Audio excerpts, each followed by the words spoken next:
Try Wendy's new home-style French toast sticks today and see if they're better than your mom's. We are Dayton's home of the Ohio State Buckeyes. Down the sideline to the 10 and drags a defender in the end zone for a touchdown. Jackson Smith-Njigba, a 50-yard scoring strike from C.J. Stroud.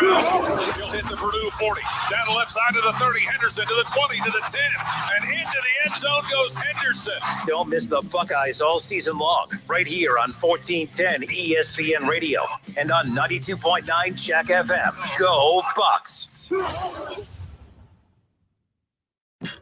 On Twitter, make sure to give us a follow. Search 1410 Kinner for Justin Kinner on Twitter. That's 1410 KINNER. And ESPN Dayton for the station Twitter handle.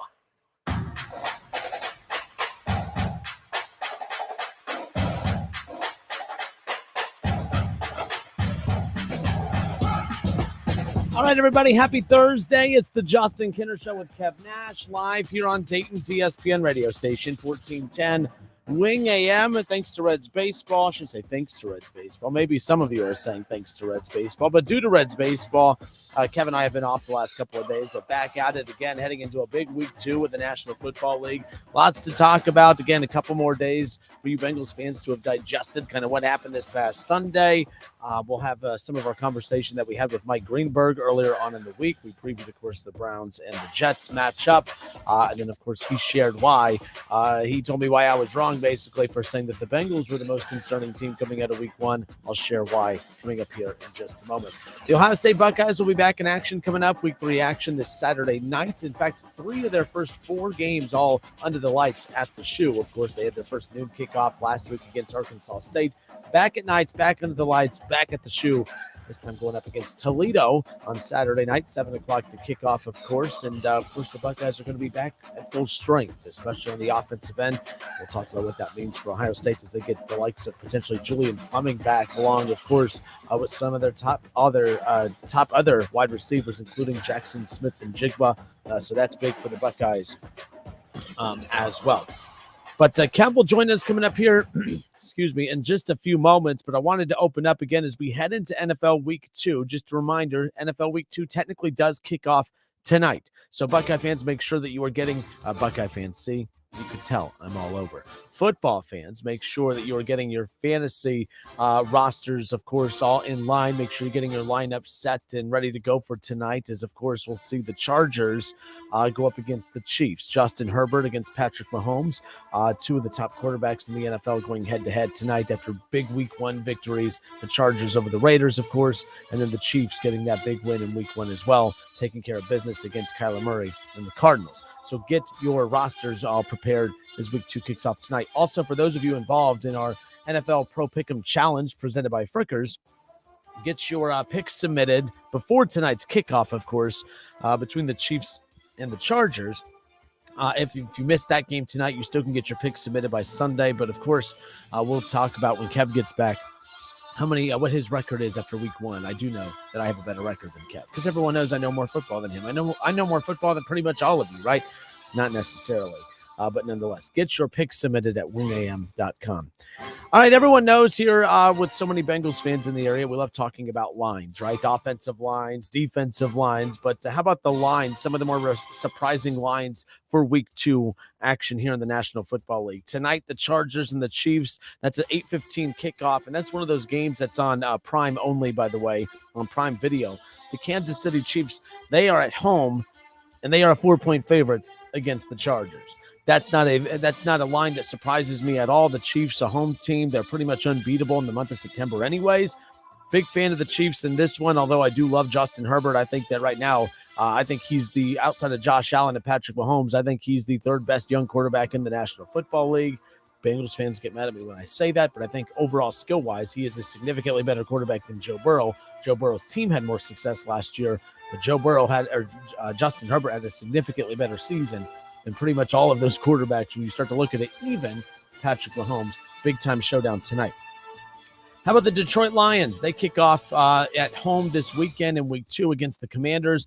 They are a 1.5 favorite. We keep waiting for this Campbell era to kind of unleash all of a sudden the Lions and turn them into a contender. They had a chance last week. They were one of my picks against the Eagles. Not really an upset pick. I don't think the gap between the Eagles and Lions is that wide as the score indicated. I think the Lions are a good football team. I think they're a balanced football team. I don't know how good they are. I think they're pretty solid, though. I think they're just balanced, and I think that they're going to be in good position to get quite a few wins this season. What that means for their, the playoffs, we'll find out as that picture starts to clear up as we get closer. But the Lions, a 1.5 favorite at home. They have to start winning some of these close games and not just being the story of, oh, man, they're almost there. The Lions, I like them this weekend against the Commanders. They're a 1.5-point favorite at home. A big one this weekend that really is interesting because Jameis Winston, as we try to get a feel of who the Saints offense, what they're going to look like this year. The Saints are the home team. They're welcoming in Tom Brady and the Tampa Bay Buccaneers. A 2.5-point favorite at home is the, of course, New Orleans Saints. We'll get into our pick'em segment later, but I did find that line to be interesting again. Tampa Bay is a 2.5-point favorite on the road. I was not very impressed with Tom Brady and the offense last week. I know Leonard Fournette rushed for over 100 yards, and I thought he was the catalyst of that offense.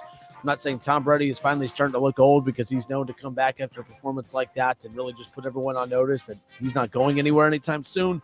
But I do find it really interesting that I think the team that looked more impressive last week was the Saints. They're at home. They've had Tom Brady's number. They've had the Buccaneers number. I am surprised that the Buccaneers are a 2.5-point favorite on the road. Another interesting line here. I thought that the Pittsburgh Steelers, at least if you start to look at what they looked like last week, offense was atrocious, but that defense was something, right? Like Bengals fans, you have to admit, they were in your face, they were jawing, they were physical, they were hitting you hard. That's what the Steelers defense is as an identity. They have an identity. You look at their opponent this week, the New England Patriots. I don't know what their identity is. They're not a great defensive team. They are very lackluster offensively, but somehow Bill Belichick and the New England Patriots, along with Mac Jones, who's been beat up throughout this week in practice, somehow they are a 2-point favorite on the road at Pittsburgh. You can argue that maybe their offense is slightly better than Pittsburgh's, but you know what? Even a healthy Mac Jones, I'm not sure how much more significantly better he is than a Mitch Trubisky. I am shocked that the Patriots are favored in that particular matchup. Continuing to go down some of the more surprising lines of week 2. How about the Los Angeles Rams? 10-point favorites at home as they welcome in the Falcons. Let's be clear, the Falcons are no Buffalo Bills, not by a long shot. But it's not really so much about the opponent of the Rams. It's about who the Rams are. I thought that the Rams looked very depressing last week. I was not a fan of how the Rams came out and looked in week 1 of the NFL season and their loss against the Bills. I know that they also, a team that won the Super Bowl last year, along with the Bengals who lost the Super Bowl last year, both almost identical performances. We talk about those Super Bowl hangovers. Are they real? They appeared to be real, at least for week 1. Will they reappear in week 2? We'll find out. But both quarterbacks sacked 7 times. Both offenses really not able to get anything going. Both run games really didn't get to produce much. We'll see what happens in this week 2 matchup against the Falcons. However, I thought that 10-point line was pretty significant. Keep in mind, the largest spread in week 1 was your Bengals as far as the spread's concerned against Pittsburgh. They were a 7-point favorite against Pittsburgh, obviously lost that. But I thought that was a large line. I thought that was a large spread. I think the 10-point spread is pretty interesting when you look at the Rams at home, who are at home against Buffalo. They're back at home again, 10-point favorites at home as they welcome in the Falcons. Continuing to go down the list, how about the Denver Broncos? The Denver Broncos, who also lost in week 1. They are a 10-point favorite as well as they welcome in the Houston Texans, who have not technically lost yet, but they haven't won either. Of course, tying with the Colts in their week 1 showdown, of course, and one of the more interesting finishes, but not a very entertaining game. Nonetheless, can the Texans get their first win of the season by pulling off an upset against the Broncos? Well, the Texans find themselves facing the deficit, of course, of the second largest line of the week. Who knows what can happen there? But, I've said from the beginning, the Denver Broncos, I am not a huge Russell Wilson fan. I think he's a very solid quarterback. I think he's a very good quarterback, and I think he is better than Dak Prescott. But I also don't think that Russell Wilson is one of the elite quarterbacks in the National Football League. I get beat up for that all the time, but I've never been a big believer in Russell Wilson, who got to 2 straight Super Bowls because of the defense. When that defense went away, Russell Wilson never led them back to anything. Russell Wilson and the Seahawks have not been relevant since that defense blew up. I'm watching that Monday Night Football game the other night. Russell Wilson, he's the best quarterback in the history of the Seattle Seahawks. It's not a franchise known for quarterbacks, and that's not saying much. Okay, that's not really saying much. Okay, that's like when Baker Mayfield was breaking a lot of Browns records, and man, everyone's like, he's going to go down as one of the best ever to play for Cleveland. Again, not saying much. The bar is pretty dang low, although that's disrespectful to the likes of Bernie and some others. That bar is not very high when it comes to Cleveland Browns quarterbacks. Same thing for the Seattle Seahawks, but I'll talk about more of that later. Broncos, I get why they're a 10-point favorite, but man, I saw a lot of question marks on both sides of the ball from Denver on offense and defense. We'll see what happens there. Here's the line that it baffles me the most. It's this Buffalo Bills line. I love the Buffalo Bills. I love Josh Allen. My three favorite quarterbacks in the NFL right now, of course, are Patrick Mahomes, Justin Herbert, and Josh Allen. They're the three best quarterbacks in the National Football League right now. Along with, you can, of course, throw in Tom Brady, and, of course, you could throw in Aaron Rodgers. I think that all five of those guys elite at the highest levels. But the Bills should not be a 10-point favorite against the Tennessee Titans. Am I wrong in saying that? The Bills, a 10-point favorite? At home, I get that. But against the Titans, I have a hard time buying into them being 10-point favorites at home against the Tennessee Titans. We'll see what happens there, but I'm not buying into the Bills winning this by 10. I don't predict the Bills cover at all. How about the Packers? After that very horrible, lackluster performance this past week against the Minnesota Vikings, the Packers find themselves with a 10-point line as well. 10-point favorites with the Chicago Bears coming into town. Aaron Rodgers, of course, last year known for looking at the Bears fan base and saying, I own you. This time he's at, of course, Lambeau Field. Justin Fields and the Bears starting the season 1-0. Aaron Rodgers and the Packers coming off of that very ugly loss last week, of course, against the Minnesota Vikings. Can the Packers rebound and kind of put the hurting a little bit to Justin Fields and the Bears in week 2? We'll find out. Look, the bottom line is the Bears have a couple nice pieces that they've added on the defensive side of the ball, including a rookie from Miami of Ohio and Dominique Robinson. Again, he kind of created some havoc in week 1, and I'm expecting that he's going to have his way trying to get to Aaron Rodgers in week 2. I kind of like some of the pieces that the Bears are developing on the defensive side of the ball. Dominique Robinson, again, I'm a big fan of his. Look out for him this coming up Sunday against Aaron Rodgers and the Green Bay Packers. I'll just give it to you now before Kev gets back in here. One of my upset picks of week 2, I think the Bears knock off Aaron Rodgers and the Packers. For one, I don't think the Bears are very talented, but I also think that the Packers are pretty overrated. They're also beat up. Aaron Rodgers has an attitude problem, and I think he's going to get an attitude adjustment when the Bears win this coming up Sunday. We'll go through more of those lines coming up. You're watching and listening to the Justin Kinner Show with Kev Nash right here on 1410 ESPN Radio. We're live on Facebook. We're live on YouTube, live on Twitter. We're live on 1410 Wing AM. Justin Kinner, Kev Nash. We'll be back in just a few moments.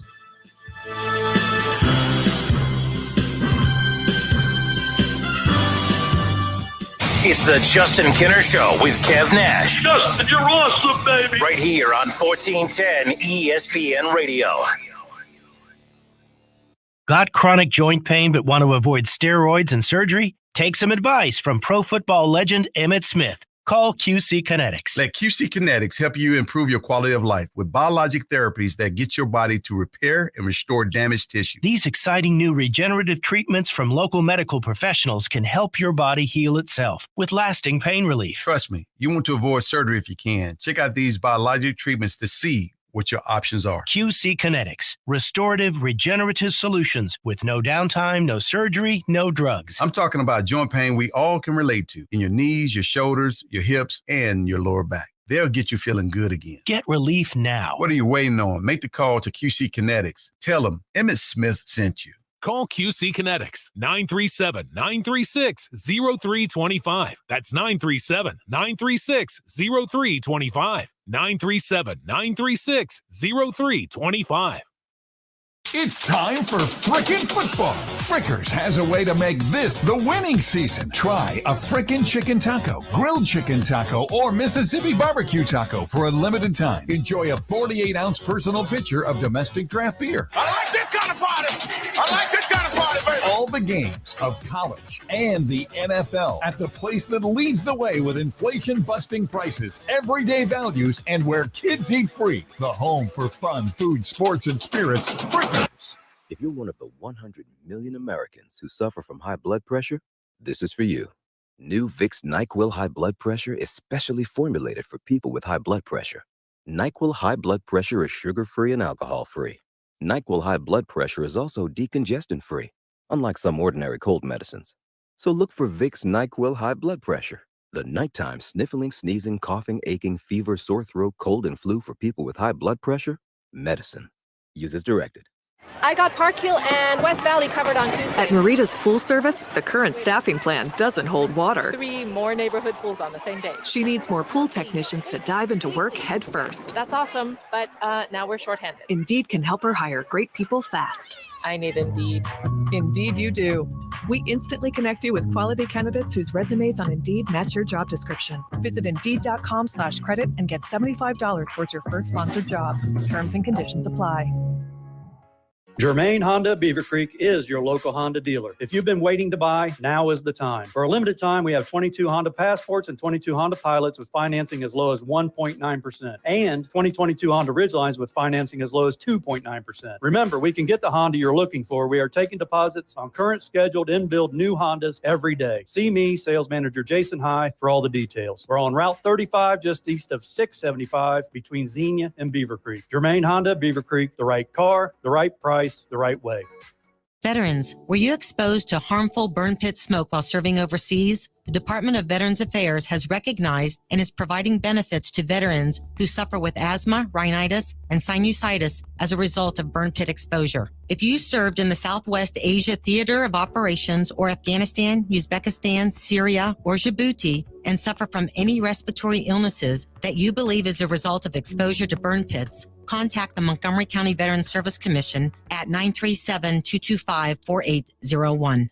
Got an appetite for football? NFL Sundays are back, and you can catch games all day at Twin Peaks. Grab a 29-degree draft and check out our scratch menu if you're hungry, too. No one does happy hour like Twin Peaks. Whatever your preference, we have everything from tequila cocktails and an extensive bourbon category to top-shelf spirits and cocktails served over ice balls. Local craft beers and handcrafted whiskey cocktails round out an adventurous drink menu second to none. And don't forget our 29-degree man-sized drafts.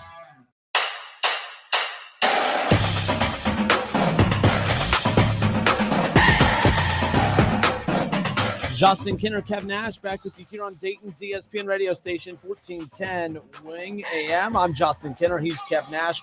Coming out of not really a weekend, but a 2-day hiatus due to the Reds. Mr. Kev Nash, welcome. What up, dog? Another day in paradise, of course. This week kind of flying by. I'm going to be off all next week. Of course, to the grins and cheers of all of our listeners and stuff. But, the week's flying by. I thought it would kind of drag a little bit, but nonetheless, you know why it's flying by? NFL season. It's here. So many things happening, moving parts, conversations, and I actually hated that we were off the other last couple of days. Glad to be back on. So much to dive into here this afternoon. ESPN Radio's Jason Fitz will join us coming up just under an hour from now, so excited to catch up with him. We usually have him on earlier in the week, but of course, being off a few days, we'll pick up with him coming up here today. So, Kev, earlier in the week, I was able to catch up with Mike Greenberg, host of Greeny, of course, host of Get Up. I think you guys have heard of Mike Greenberg. And him and I, we previewed, of course, my Browns and his Jets, and we also talked about the Bengals and the Steelers matchup. And him and I, he brought up the fact that, of course, when we were doing our most concerning players or our most concerning storylines from Week 1 and our biggest surprises from Week 1, he brought up what I talked about with the Cincinnati Bengals, because of the expectations of Joe Burrow, because, I said that he had to be at the top of the list as far as most concerning Joe Burrow and the Bengals because they had expectations to pick up where they left off a year ago. They technically did. That offensive line did, at least. They picked up where they left off, and, they had they fixed the offensive line. They're supposed to take that next big step. That's why I said, but he brought up a good point that Bengals fans will like, and then you'll say, Kinner, see, you don't know what you're talking about. But Greeny did bring up a good point. The reason that he says the Bengals are the least of his concerns after Week 1 is because of all the teams that showed to have a lot of deficiencies. A lot of those teams, those deficiencies are built in, and they're not going anywhere. Right. When you see the Packers struggle offensively, he said the Packers are concerning because those issues aren't going anywhere. They're not going to get an elite wide receiver between now and the end of this season. You look at, of course, what happened with the Dallas Cowboys. Of course, they lose their quarterback, but even with their quarterback, that offense was nothing to be flattered about. So he did talk me off the ledge a little bit as far as the Cincinnati Bengals not being the most concerning team, mainly because of the fact a lot of the deficiencies we saw with other teams, those are built-in deficiencies that will not get better. and that those teams are worse. So he did kind of get me to change my mind slightly as far as that bad performance that I will not let Bengals fans forget after week 1. I think that's the first time somebody got you to change your mind. Well, it is grainy. We're together 5 days a week. I can't get you to change your mind at all. I think I bring up some compelling arguments. But, yeah, I listened back to the interview you had with Greeny, and he brought up a lot of good points and a lot of things Did you listen to all 10 minutes of it? Or did you get the shorter version about 60 seconds? Yeah. But the point about the Cincinnati Bengals is you can't imagine them playing any worse than they did. Well, Joe Burrow playing any worse than he did. I know as a Steelers fan, I want to wave the flag of our defense is so this, is so that, is so great. We confuse them and everything like that. About 90% of that confusion came in the first 3 quarters. And then in fourth quarter, Joe Burrow looked like Joe Burrow. So that would be my ringing bell if I'm a Cincinnati Bengals fan. All right, knock the rust off. They confused him early. He got his stuff together in the second half and basically won the game if it wasn't for a block kick from Minka Fitzpatrick. Yeah, but those, when Joe Burrow does throw those 4 interceptions, that's the thing. That's in him. He's capable of that. I went back and looked. As far as I went back to try to find some of the worst games from some of the younger quarterbacks. Justin Herbert has never had a game like that. Justin Herbert, the most interceptions he's thrown in a game, 3, and he's only done that 1 time. Justin Herbert has never had a snowball effect game where, has a bad start and then lets it kind of snowball into something worse. Patrick Mahomes, talking about guys like that. Lamar had a 4 interception game last year. Bengals fans just talked about how horrible, that was for Lamar Jackson. And then I think Burrow, if I'm not mistaken, I think put 3 or 4 up in the first half. The bottom line is that exists in him. As much as we want to talk about the greatness and as much as we want to talk about, who he is as a leader and leading them to the Super Bowl last year, the bottom line is that guy that can self-destruct at any time, that exists within him. And that's what I always bring up. That's why I can't put him in that category with the Justin Herbert, with the Josh Allen, and the Patrick Mahomes. But Justin, he beat Patrick Mahomes twice last year. Yes, the Bengals beat the Chiefs twice last year. Last I checked, it's not a one-on-one quarterback competition or battle or something along those lines, right? That doesn't make any sense. So it just, when you see that, it is interesting because last year we got so accustomed to him being great, even with all the deficiencies around him. It just looked like the whole world was collapsing on him. I know you talk about that fourth quarter, but Kev, if I lit this building on fire and then went and got a hose to put it all out, am I going to be praised for putting it out or punished for lighting it on fire? I don't really care that he played well in the fourth quarter. The bottom line is he was putting out a fire that he started. True indeed. Shouts out to the Steelers. I was going to say, I don't think you're really worried about that. I was not. I was enjoying it. Normally you're the guy that is super Bengals hater, but I'll be a Bengals hater for, a little while. Look, it just comes down to one of those things where I don't want to hear excuses because the thing is, he was without T. Higgins for most of that game. Yeah, well, Patrick Mahomes looked pretty damn good, and he was without Tyreek Hill, for all of game 1 and for the rest of the season. That don't mean squat to me. You fixed your offensive line. You checked out all the boxes for all the excuse. But again, your quarterback gets sacked 7 times. He throws, of course, 4 interceptions, fumbles it, loses it. But we're going to blame the long snapper. That's what we're going to do when it comes to that. No, absolutely not. But nonetheless, they turned the page, Kev. They now look ahead to a team that, like Greeny was talking about, the Bengals are turning the page. They're looking at a team that also had a very bad week 1. The difference is they don't have the weapons to overcome some of the deficiencies that they faced in week 1. The Bengals do. The Bengals, their quarterback won't throw 4 picks every single week. Hopefully won't be sacked 7 times every single game. But a lot of that stuff will be buttoned up more for the Cincinnati Bengals. I would love to see what this Cowboys team full strength against this Bengals team would be, just because that's another chance for one of my teams to go up against the Cincinnati Bengals. That's a 7-point. The Bengals are a 7-point favorite, Kev. I was talking about some of the more surprising lines to open up the show. That one doesn't surprise me. They were a 7-point favorite against the Steelers. We saw how that went. I don't know if I'm ready to say that the Cowboys are going to pull off what the Steelers did and making it a ball game. No. Not with Joe Flacco. What? Hold on. Who did you say they're playing? All right. It's the Justin Kinner Show with Kev Nash here on 1410 ESPN Radio. 518-1410. Kev, who we got? We got Jeff line 2. Jeff on line 2. How are you, sir? Welcome. How you doing, guys? Not too bad. Yourself? Oh, just working a little. Thought I'd give you a call. I read something on 11 Warriors this morning that I thought was interesting. Caden Curry, the defensive end from Indiana, 12 snaps Saturday, 4 tackles. This guy get a little run? You said he's how? Got to be in the mix of the top 5 or 6 ends. I don't care what Zach Harrison and Jean Baptiste. So you're talking about their a guy from seniors. Indiana? Yeah, Caden Curry, the defensive Yeah, Caden end. Curry. No, I get that, but I'm just. Oh, I mean, right off the bat, yes, this is the point where we're at the early stages. We're talking NFL, and you just whiplashed me right there, changing the topic. Whiplash. Yeah, that's fine. Look, right now, the thing is, the cool part about a young roster is we talk about who these kids are as high schoolers and who they are as the 4s and the 5 stars. But then when they get to come out, you get to see them perform out on the field. But you're right. That's going to be a name that, of course, we could potentially be talking about more. Well, they got Toledo coming up on Saturday. He should be able to feast against them too. So we'll see what happens. Yeah, I just thought, boy, you just don't hear many 12 snaps, 4 tackles. And he's a true freshman on top of it. As it gets. And he's a true freshman on top of it. Usually I don't put a whole lot into. I don't really care what your grade is for your recruiting class for this season, because a lot of times true freshmen don't make an immediate impact. But that would just be a bonus for this Buckeyes defense, who is desperate for anyone to step up and make plays in this new scheme, of course. But you're right. As a true freshman making the plays he has early, that's pretty cool. Yeah, it is. It's exciting. So you guys think, last question, I'll let you go. I'm sure you're running out of time.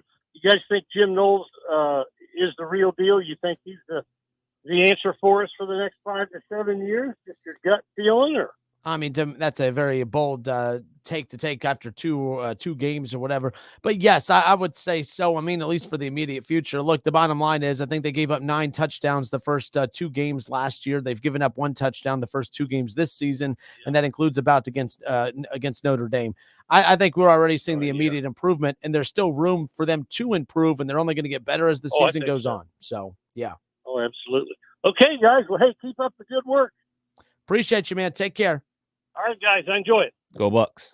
We'll talk more Buckeyes coming up here around the corners. Again, Ohio State getting a little healthier, Kev, at least back to full force. We'll talk about them coming up here in just a moment. Brandon Kelty said, Joe Flacco, Kev, huh?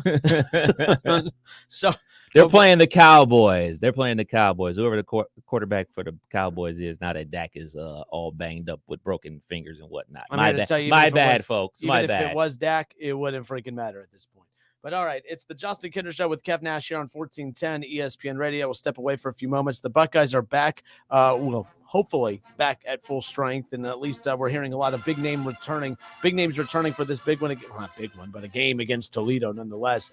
But this is an important game against Toledo because it's kind of that game. I'm never going to call Toledo a trap game, because even on Ohio State's worst day, you shouldn't fall to the likes of Toledo. But I think this is about getting some of these guys back on the field to prepare for the big one against Wisconsin, which that we found out the kickoff time for that just a couple days ago. Ohio State, Wisconsin, under the lights at the Shoe. That is a big one and a potential Big Ten championship showdown preview there. So we'll talk about that. But again, Toledo, a couple big names for the Buckeyes. They'll get back for the showdown on Saturday night. Justin Kinner, Kev Nash will be back on 1410 ESPN Radio.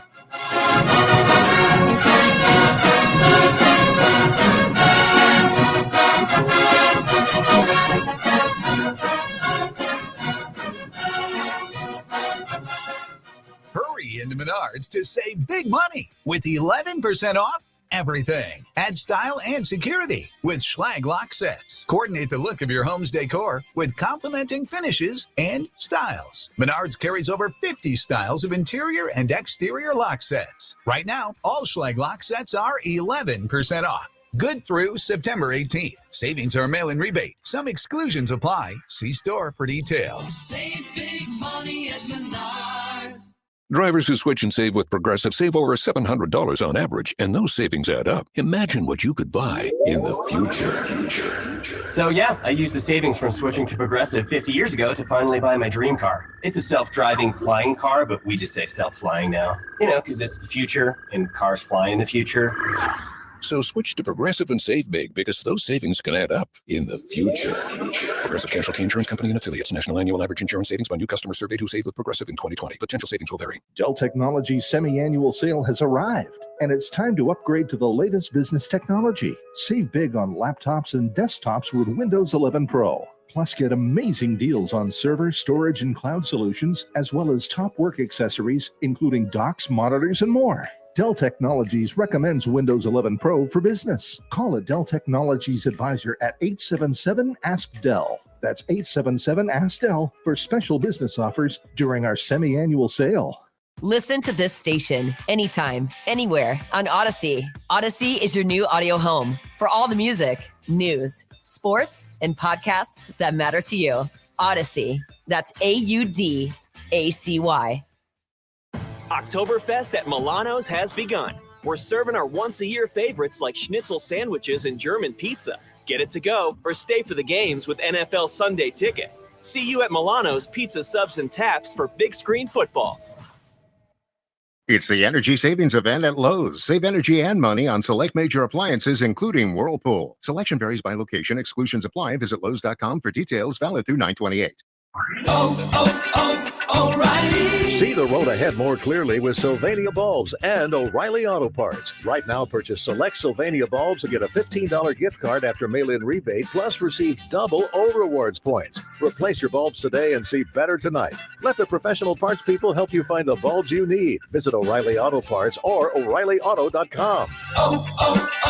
O'Reilly Auto Parts.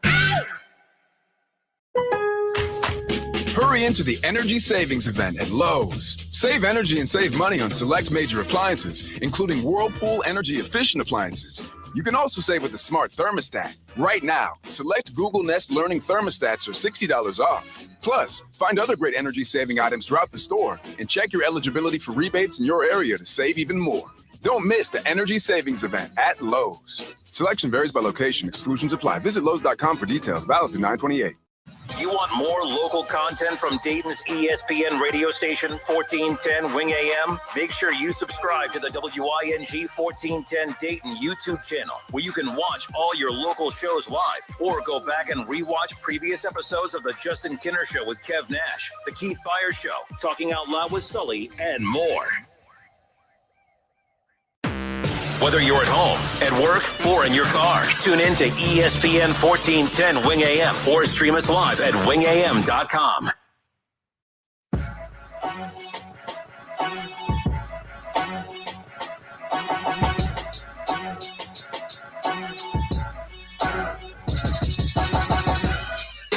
Coming up this Saturday, our live Buckeye pregame show, Buckeye legend Keith Byers and myself, we will be live at Submarine House in Kettering. We've been out there for the first 2 weeks of the season, and we're going to be out at Submarine House for the majority of the time at their Kettering location. We'll update you on some of the other locations we'll be going live at. But for this week and next week, the Wisconsin game next week, Toledo on Saturday, Keith Byers and I will be live at Submarine House in Kettering, getting you set for the Buckeyes, of course, and Toledo. And, of course, this matchup under the lights, it's always weird seeing Ohio State play night games at the Shoe. I was at the Shoe last year when they played Akron, and it really wasn't about the matchup. It's just something about, taking the game in at night under the lights at the Shoe is pretty dang special. You'd prefer to see these matchups, these big matchups at night, of course, against bigger opponents. But I still think that this isn't about this matchup with Toledo coming up. This matchup with Toledo has nothing to do with, of course, being concerned about the Rockets being able to knock off the Buckeyes.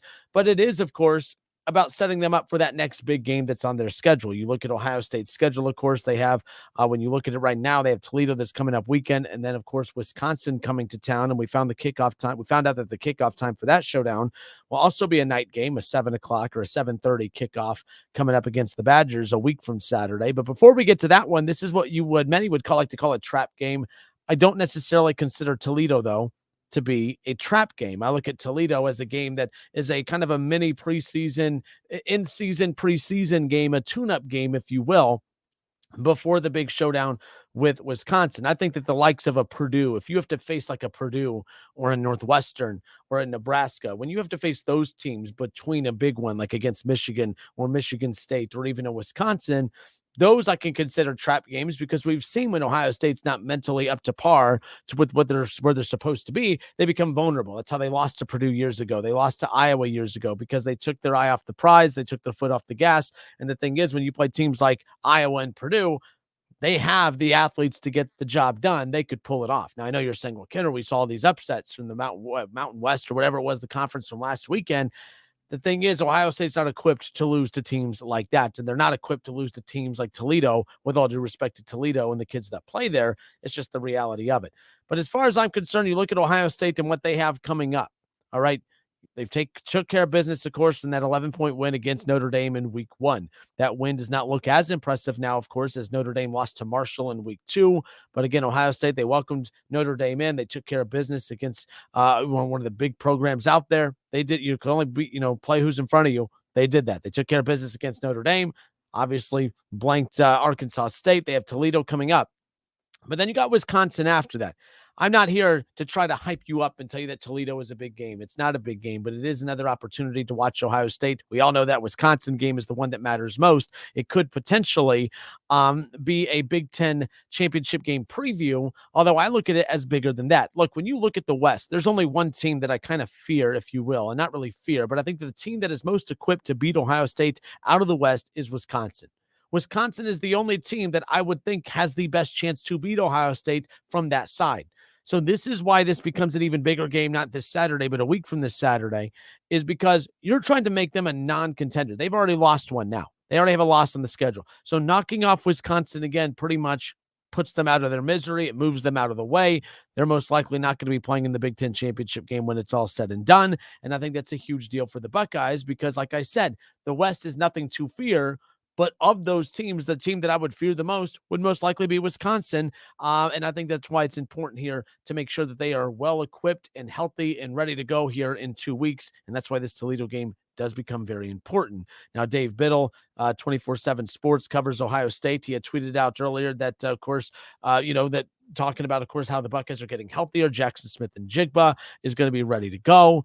So that's key for Ohio State is getting guys like that back, getting them out on the field. I've heard a lot of Buckeye fans. I've seen a lot of reaction on social media, basically frustrated with the fact that these guys are going to be out there playing. People don't want to see Jackson Smith-Njigba back. They don't want him back out there on the field against Toledo. Why not give him an extra week to kind of rest, to make sure he doesn't get injured, to make sure you have him ready for the big one? I understand that, but at the same time, if you're following the NFL, if you're following these storylines out of the NFL right now, you are starting to see that the teams who did not play in the preseason, the teams that do not get their starters any kind of reps, when it finally got to the games that mattered, they weren't equipped to be able to handle it. They weren't able to get the job done. The Bengals are a prime example. I like to take my shots, but I even know that the Bengals are a significantly better team than they were a year ago, and that's a team that got to a Super Bowl. They did not look good in week 1. And a lot of that had to do with they just didn't prepare properly in the preseason because they didn't play any significant snaps in the preseason. So I look at this Toledo game as a preseason game. And I think Ryan Day and this Buckeye coaching staff kind of does, in the same manner. But rather than treating it like the NFL teams are treating preseason, they're treating it as we got to get our guys reps, and we can't just count on the reps that they're getting in practice and say that that's going to be enough. Julian Fleming, another name that could be available or will be available come Saturday for the Ohio State Buckeyes. So I think it's a very important matchup, not because of who they're playing, but it's an opportunity to go up against a defense that's not their own. It's an opportunity for Julian Fleming and Jackson Smith-Njigba to get out on the field, to get those reps again with obviously CJ Stroud, and making sure that they're in a position to attack and be ready to go for that game with Wisconsin. Ohio State doesn't have a lot of challenges on this schedule, at least for, until the near future. Of course, you got Toledo coming up, then Wisconsin. You got your Rutgers and your Iowas and your Northwesterns and Indianas in there, but you do have Michigan State, who's kind of looming in there as well for an early October matchup. I still think the talent gap between Ohio State and Michigan State is significant, but Michigan State will most likely be a top 10 opponent when that time comes. You start to look at Michigan State and what they have coming up as far as their schedule is concerned. They don't have anyone coming up that I fear would put them in that loss category before their showdown with the Buckeyes. So that's going to lead, of course, to a big showdown here in a couple of weeks. And that game could most likely should be under the lights. That one will probably be, a big noon kickoff if I had to guess.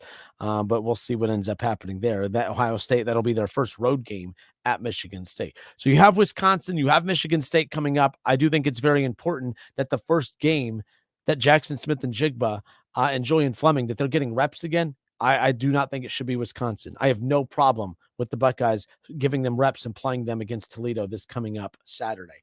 518-1410, 518-1410. That's the number to call and jump in on the conversation, or you can head to Facebook and let your opinions be known in the chat section. Do you have a problem with the Buckeyes playing Jackson Smith and Jigba on Saturday against Toledo, coming off of that injury against Notre Dame that basically kept them out against Arkansas State? And we talked about making sure that we don't rush these guys back. I understand that. I would hate to see, any of these guys get hurt against the likes of a Toledo, but at the same time, you're risking the first time that they see significant time on the field again against a Wisconsin team that's going to be physical, very similar to Notre Dame. I still thought the offense didn't look as smooth as what I would like it to have looked like against Arkansas State. I think it's important that you get them out there. David Shaw throws out, so you don't give Washington any chance of beating Sparty this weekend. I'm a big fan of Sparty. I like Michigan State. I think that they're well equipped to be able to handle their own in the Big Ten outside of the likes, of course, of Ohio State. I think they can hang with Michigan when that time comes as well. But I see that being two undefeated teams, a top 10 showdown coming up here in a few weeks. However, Shaw, I have learned my lesson this past week. Anyone could lose to anyone. Just for me, I'm a big fan of Michigan State and what Mel Tucker's doing there. I think we're going to see another top 10 showdown. We saw a top 10 showdown last year, though, between Ohio State and Michigan State, and we saw what happened there. Adam Selzner on Facebook, he says game reps are better than practice reps that are super scripted. Adam, I could not agree more. I think that's one reason why I'm a big fan of the idea of playing them this weekend, because I think a lot of us had the same idea. They get hurt against Notre Dame. You know what? That's fine. They don't play another significant game for basically another month. Give those kids a month to heal up, make sure they are 1,000,000% ready to go. And then when they're ready to go, we have them for Wisconsin. Bringing them back a week early, though, if they're ready to play. And I think that's also a silly concept as well. Thank you, Adam. I think it's a silly concept as well. If your kids are healthy, you're going to sit them out just to avoid them getting hurt against a meaningless team so that you could have them for Wisconsin. My thing is football. Anyone can get hurt. And what's the difference between sitting out Jackson Smith and Jigba or Fleming or these guys, or playing CJ Stroud? Don't you think that CJ Stroud, if that's the case, then don't play CJ Stroud? You know what I mean? Like, don't play CJ Stroud. Don't play Trevion Henderson. Don't play Mayan Williams. Don't play any of the main guys if that's your concern. If they are ready, if Jackson Smith and Jigba is healthy and ready to go, he should play. 518-1410.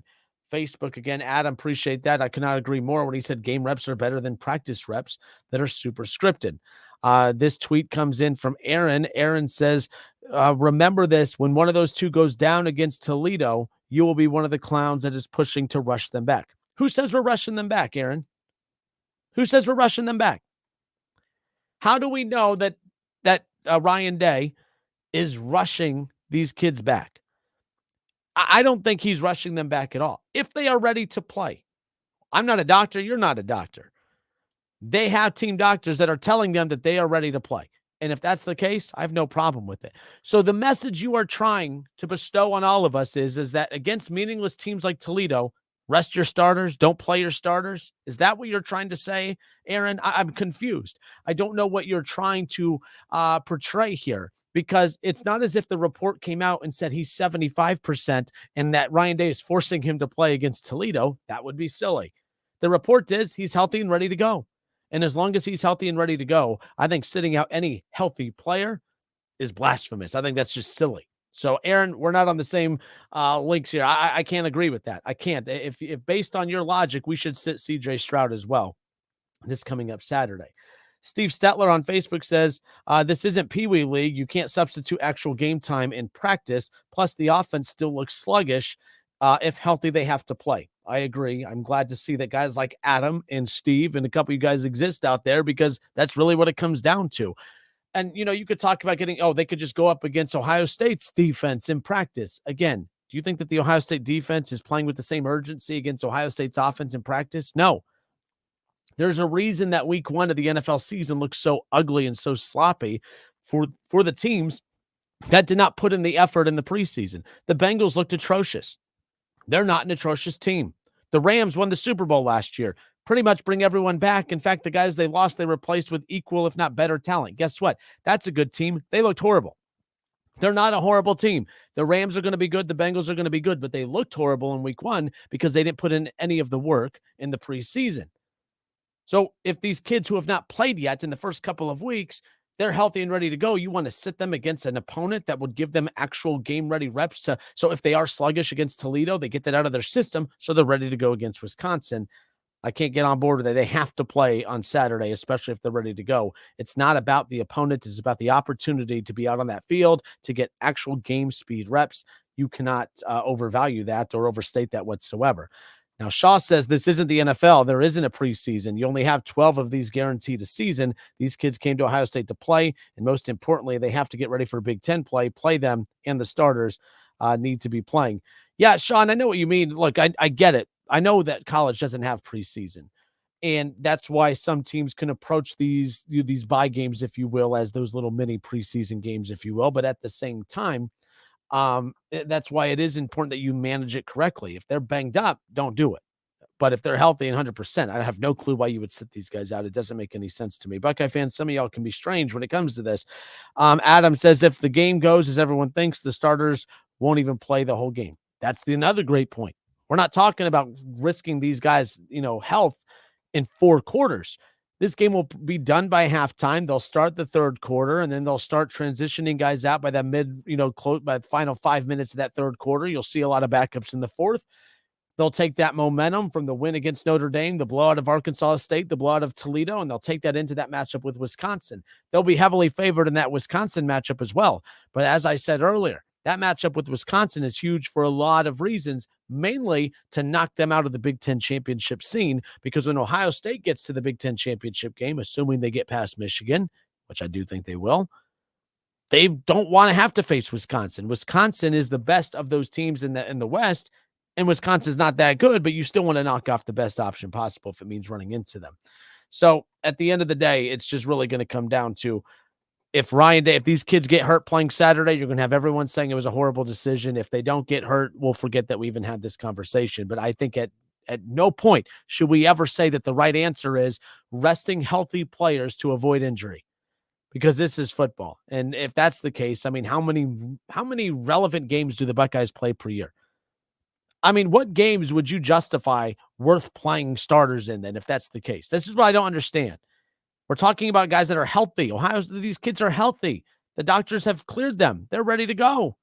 They are healthy. So if you're saying that, well, Toledo's not a worthy enough team to play these kids against, then who is?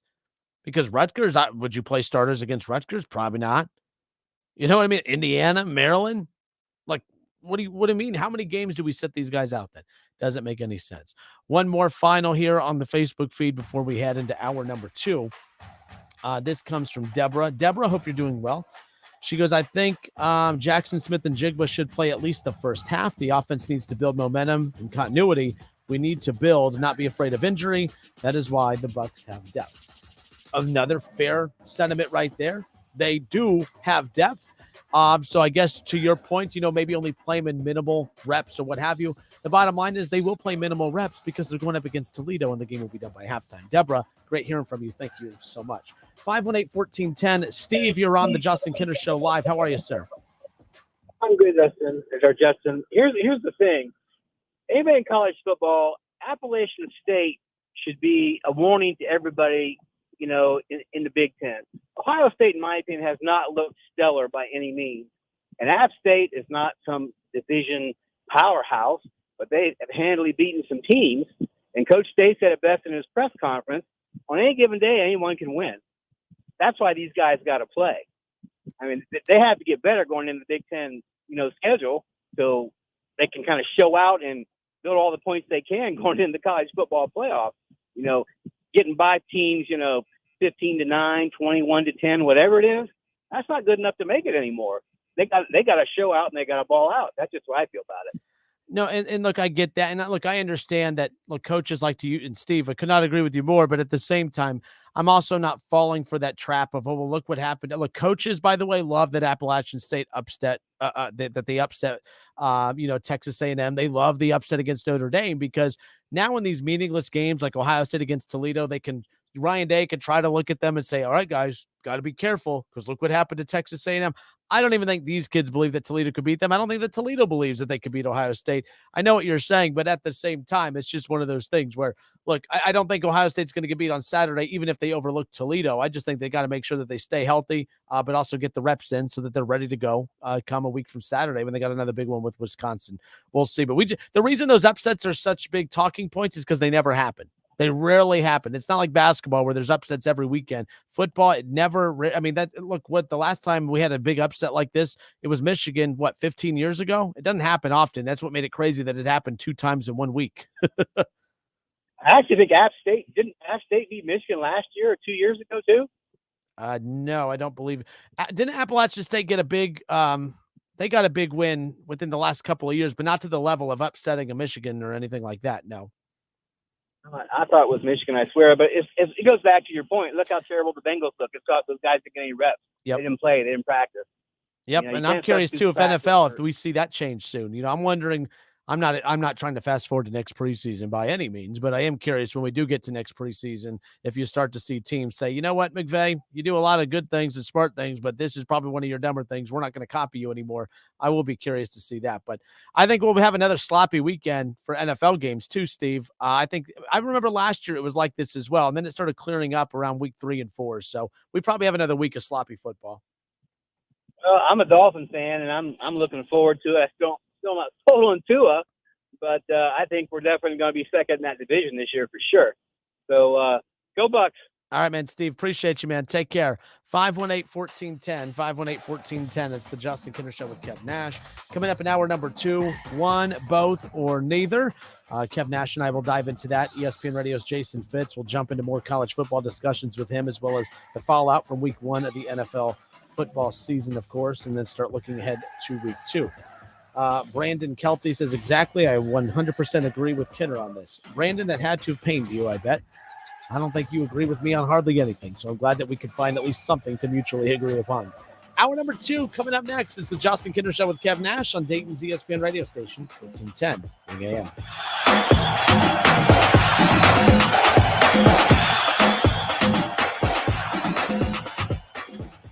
The Justin Kinner Show with Kev Nash, presented by Brad Mays with Home Experts Realty. Weekdays at 3 p.m. on 1410 ESPN Radio. It's time for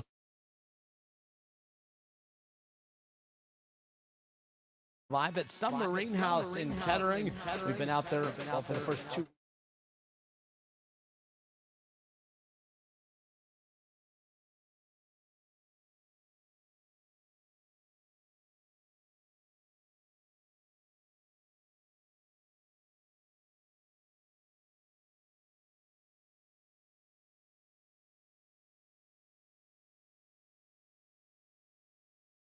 Bathroom Upgrade by Bath Creations. Bath Creations is a leader in bathroom renovations, providing the very best value in bath and shower remodeling and proudly made in the USA. With Bath Creations, you get a beautiful modern bathroom that's safe, comfortable, and affordable. Attention first responders, veterans, and active military. Save $500 off your purchase right now. Visit Poe Avenue in Dayton or online at mybathcreations.com and upgrade today. It's time to harvest a new career. KTH Parts Industries has immediate openings for all shifts, including second shift production associates and equipment technicians. If you're looking for a change and opportunity that offers an attractive benefit package, medical, dental, 401k, attendance bonus, and a competitive wage starting at $19 per hour with annual increases and shift differential, then KTH is your next destination. KTH is hosting open interviews Monday through Friday from 7:30 a.m. through 3 p.m. Visit kth.net. KTH is an equal opportunity employer. TrackPhone wants to know, are you an influencer, a big live streamer? No?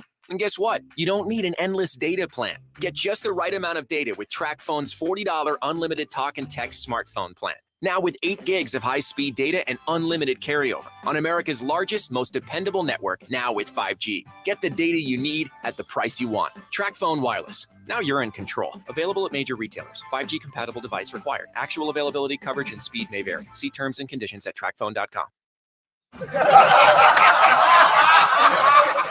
People thought they could get away with it.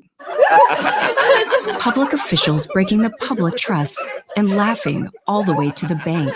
This is Keith Faber. You can be sure they're not laughing now.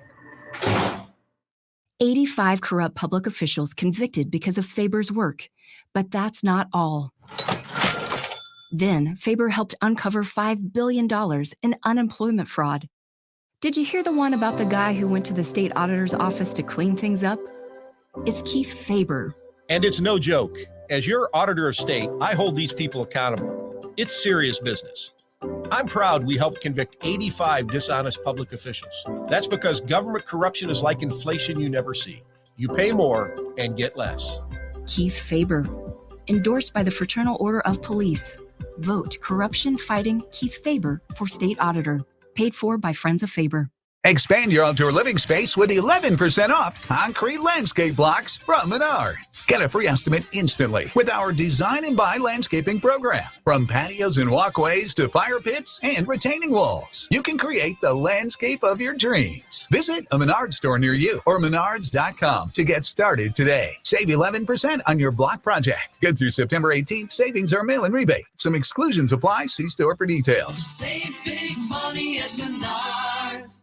Polking Bowling Centers are your connection for family fun or a great night out with friends. Looking for the best venue for your upcoming event or party? Check out our VIP suite at Polking Lane South. It's a unique, state-of-the-art VIP 8-lane luxury suite. It's not too soon to book your holiday party. Call today and let the good times roll. Let us book your holiday event at any of our centers. Polking Lanes in Dayton on Wilmington Avenue, Polking Woodman Lanes in Kettering on Woodman Drive, or Polking Lane South in Centerville on Kingsridge Drive. Ho, ho, ho. Dell Technologies semi-annual sale has arrived. Save big on PCs with Windows 11 Pro. Dell Technologies recommends Windows 11 Pro for business. Call 877-ASK-DELL. We are Dayton's home of the Ohio State Buckeyes. And into the end zone goes Chris Olave. KJ Hill, 6-yard touchdown catch. Right sideline and down he goes to the end zone. WING 1410 Dayton, Dayton's ESPN Radio.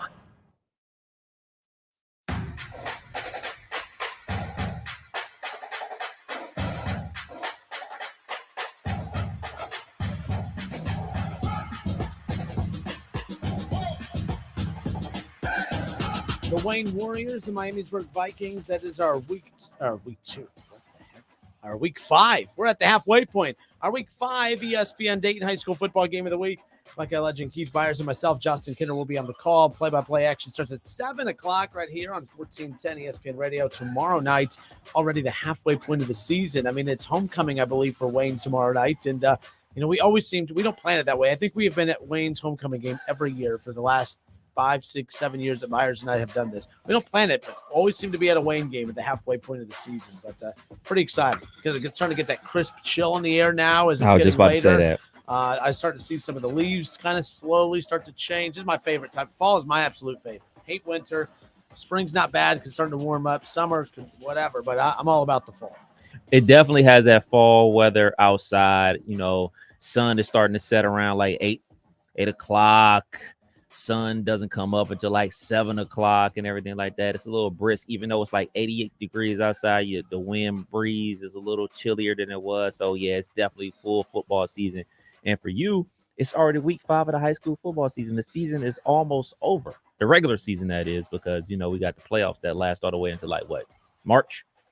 And, pretty cool. And by the way, for you high school football fans, if you head to wingam.com, the OHSAA released the first computer ratings for the playoffs entering week 5. So if you head to wingam.com, there are hundreds and hundreds of schools in the state of Ohio, but there's only select few, of course, here in the Miami Valley or here in the state of Ohio that we care about. And that's right here in the Miami Valley. So if you head to wingam.com, pretty cool. We took all of the playoff ratings and we highlighted in bold all of the local teams. So there might be a chance a local team was left off. There's no reason to get angry. You just shoot the station an email. We'll bold the heck out of that team. But pretty good way to kind of clear it up. But, yeah, if you click on the OHSAA football computer ratings entering week 5 at wingam.com, it'll have the rankings for all of this for the entire state of Ohio, but all of the teams in bold are here in the Miami Valley. How about our Region 2 and Division 1? The Centerville Elks, Mr. Reggie Powers and company, they're 4-0 on the season, but they're the number 1 team out of Region 2. And again, the top 16 schools from each region in the final report on October 23rd would qualify for the playoffs. So if the playoffs started today, Kev, Beaver Creek would be in the playoffs right now with that 2-2 record that they have. They're coming at number 16 out in Division 1 at a Region 2. But this Region 2 Division 1 is stacked. It has Centerville, it has Northmont, it has Springfield, it has Fairmont, it has Wayne, Miamisburg, and like I said, Beaver Creek. Every team you can imagine. Basically, it's the GWAC division. It's GWAC Region 2 is what you should call it at this point. Big time matchup going down as well, Centerville and Northmont this week, right? Northmont is starting to sneak up on some teams because while everyone's always focused on the Waynes and the Centervilles and the Springfields, Northmont, they're over here kind of doing their thing. They're 4-0, and they got some big games coming up. In fact, we have Northmont and Wayne, Northmont and I believe Miamisburg coming up here in a few weeks. I guess if I just, pull up the schedule right here. So we have Miamisburg at Wayne tomorrow night, but Northmont at Miamisburg next week. So we'll get to see Northmont next week, but they got a big one this weekend as well. In Region 4, Kev, in Division 1, that's where you'll see Springboro, Lebanon, Middletown. Not a lot of local teams in that region over there. But again, the Miami Valley is well represented in the Division 1 level. That is for sure. In Division 2, you get the likes of Xenia at 4-0, Kev. They're coming in as the number 1 team in Region 8. So that's pretty exciting there. I believe they put a hurting on Piqua last week. They did. So Piqua had not given up a point in the first 3 weeks. Right. And then Tryshawn Sanders, he rushed like 180 or whatever, 170 and 3 touchdowns. So Pickle went from giving up no points. They hadn't given up a 100-yard rusher all season either. And Tryshawn Sanders went just off and led Xenia, who's now 4-0 on the season. Xenia 4-0. They're number 1 in Region 8 out of Division 2. That's up there with like Winton Woods. So Pick was coming in at number 4 in that area. Troy's at number 8. Stebbins at 11. Sydney at 12. So that's pretty cool. Fairborn would just miss the cut along with Belmont. They come in at 17 and 18. But again, the first 16 teams in that final ranking that comes out to your playoff teams. But these are at least all the teams in the hunt. In Region Division 3, Tip City, Bellbrook, CJ, all in the mix. Trotwood comes in at number 17. They're 1-3, but they got the meat of their schedule out of the way. They got the brunt of it out of the way. I'm not saying that there's guaranteed wins coming up, but it does ease up. They got that big come from behind win against Alter last Thursday night. So Trotwood, they're in the hunt. They're just on that outside looking in as far as the ratings are concerned. So we'll see what happens with them. See what happens with Jeff Graham and company as we get closer to the end of the season. But Vandalia, Butler, and Wilmington all in there as well. Division 4, Dayton, Northridge, and Alter. Alter comes in at 13. The Fighting John Kings. Yes, but Northridge comes in at number 3. In the Division 4 Region 16. Again, first 16, Alter coming in at number 13 as well. Alter's 2-2. That's why that loss against Trotwood last week was so costly to them because they would be ranked much higher. But that's it. So go to wingam.com, click on the OHSAA football computer ratings entering week 5. What we did is what the OHSAA released. We went in there and highlighted all of the local teams just so you can have a better idea. But we'll be doing that, updating that on the website each and every week. So head to wingam.com and check that out. I think we are frozen on the old computer. At least I am. So there's that. But I'm going live here until we get to this one right here. Kinder's just frozen down there. So there's that. But all right, it's the Justin Kinder Show with Kev Nash live here on Dayton's ESPN radio station, 1410 Wing AM. Coming up at 4:30, we'll jump on the phone with ESPN Radio's Jason Fitz. We talked with Greeny earlier in the week. Him and I previewed my Browns against his Jets. So that was pretty cool chatting with him, and we'll have more of that coming up later on in the program as well. We're going to reboot this camera, Kev, and then on the other side when we come back, one, both, or neither. This is just one to kind of keep just to kind of get the brain synapses kind of firing a little bit during the commercial break. But getting a win in week 2. The Super Bowl teams from last year, the Browns. That sounded even stupid saying it. So sorry. But the Bengals and the Rams, the 2 representatives of the NFC and AFC in the Super Bowl a year ago, both kicked off the season with ugly week 1 losses. Getting a win in week 2, the Bengals and the Rams, one, both, or neither. We're thinking of that during the break. How about the Dallas Cowboys, who are in dire need of a quarterback and in dire need of wide receivers? Well, Cam Newton and Antonio Brown, they're kind of names floating out there. They're available. One, both, or neither. Dallas Cowboys, should they pursue one of them? We have the Browns in the conversation. We, of course, have an NBA one when it comes to the Cleveland Browns and the Cleveland Cavaliers. We'll get to all of that coming up Don't go anywhere. More of the Justin Kinner Show with Kev Nash. Come back.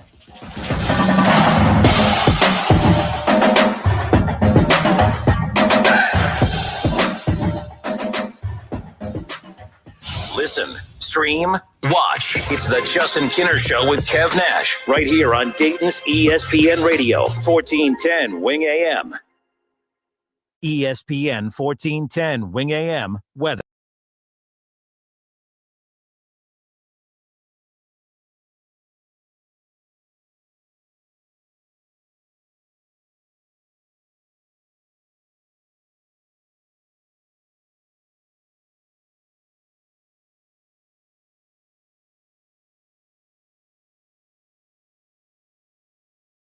Freight, new equipment. Apply online at CordellTransportation.com. Cordell Transportation, driven to succeed. Who Day Nation, Betfred has come all the way from England to the great state of Ohio with over 50 years of sports betting experience. No emperors, no movie stars, just a sports book you can trust. The Betfred Sports app will be available on January 1st, 2023. Until then, download the Ultimate Bengals app or go to BetfredSports.com and have a chance to win Bengals tickets and exclusive merchandise. Official sports betting partner of the Cincinnati Bengals. Must be 21 plus. Gambling problem? Call 1-800-589-9966. Keep your vehicle running smoothly with Menard's huge selection of motor oil. Pennzoil offers superior synthetic motor oil packed with the latest technology and revolutionary innovation. This oil can get you better fuel economy and protects and cleans your engine to keep you on the road. Save big and get a 5-quart jug of Pennzoil motor oil for just $17.69 at Menards. Good through September 18th. Savings are mail-in rebate. Some exclusions apply. See store for details. Save big money at Menards. If you need new roofing, siding, or gutters, skylights, or patio enclosures, if you're a homeowner or business and need someone you can trust, don't take a chance. Enhance with Lance. Lance Roofing and Siding in Fairborn has been satisfying customers since 1993 and hold an A+ rating with the Better Business Bureau. Lance Roofing and Siding, 8460 Dayton Springfield Road in Fairborn. Call for a free estimate at 864-2722. That's 864-2722 or online at lanceroofing.com. Make sure your home's heating and cooling system is in shape for the season with the experts and community trusted service that you can rely on. From William Brockman & Sons Heating and Air Conditioning, we're offering exclusive savings opportunities on the new Lennox system. Call William Brockman & Sons Heating and Air Conditioning at 937-222-8638 today or visit us online at DaytonHeatingandCooling.com. Conditions apply. See dealer for details. Ohio license number 14911. Hi, Tom Bodette here, thinking about road tripping to the family reunion. Potato salad, doing battle with the sun, dog crawling all over the cousins, and nothing brings us closer than someone squished in the middle seat. Well, it's a good thing Motel 6 has clean, comfortable rooms at a great low rate. They'll get you out of that minivan so the kids can get all spiffed up before Grandma starts pinching their cheeks. I'm Tom Bodette for Motel 6, and we'll leave the light on for you.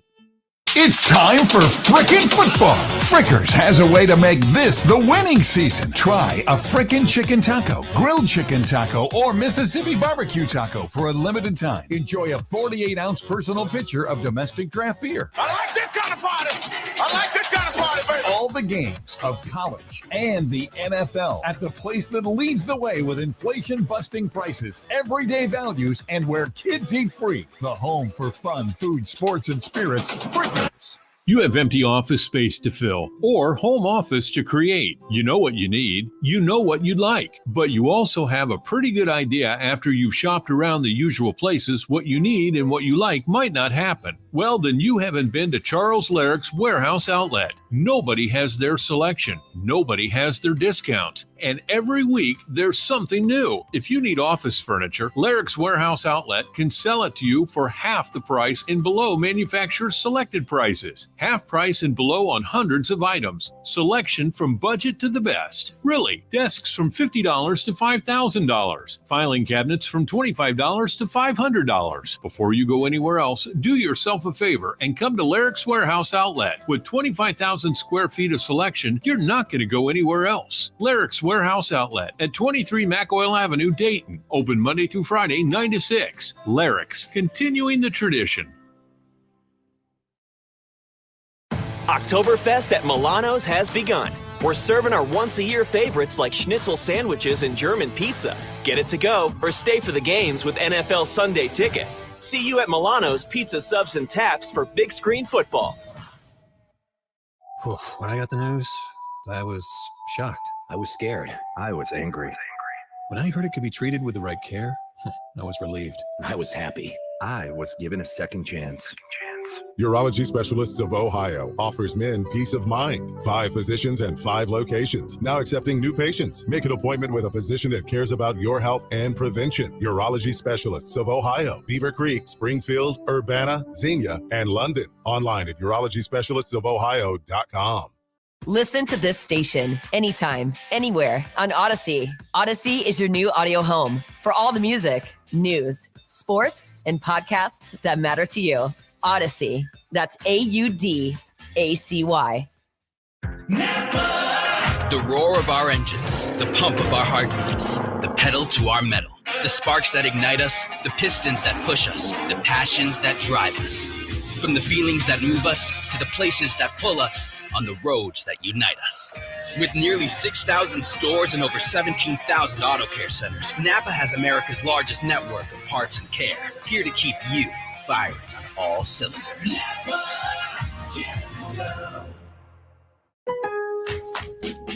Hurry into the energy savings event at Lowe's. Save energy and save money on select major appliances, including Whirlpool energy efficient appliances. You can also use less water with WaterSense bathroom faucets, starting at just $19.98. Plus, find other great energy saving items throughout the store and check your eligibility for rebates in your area to save even more.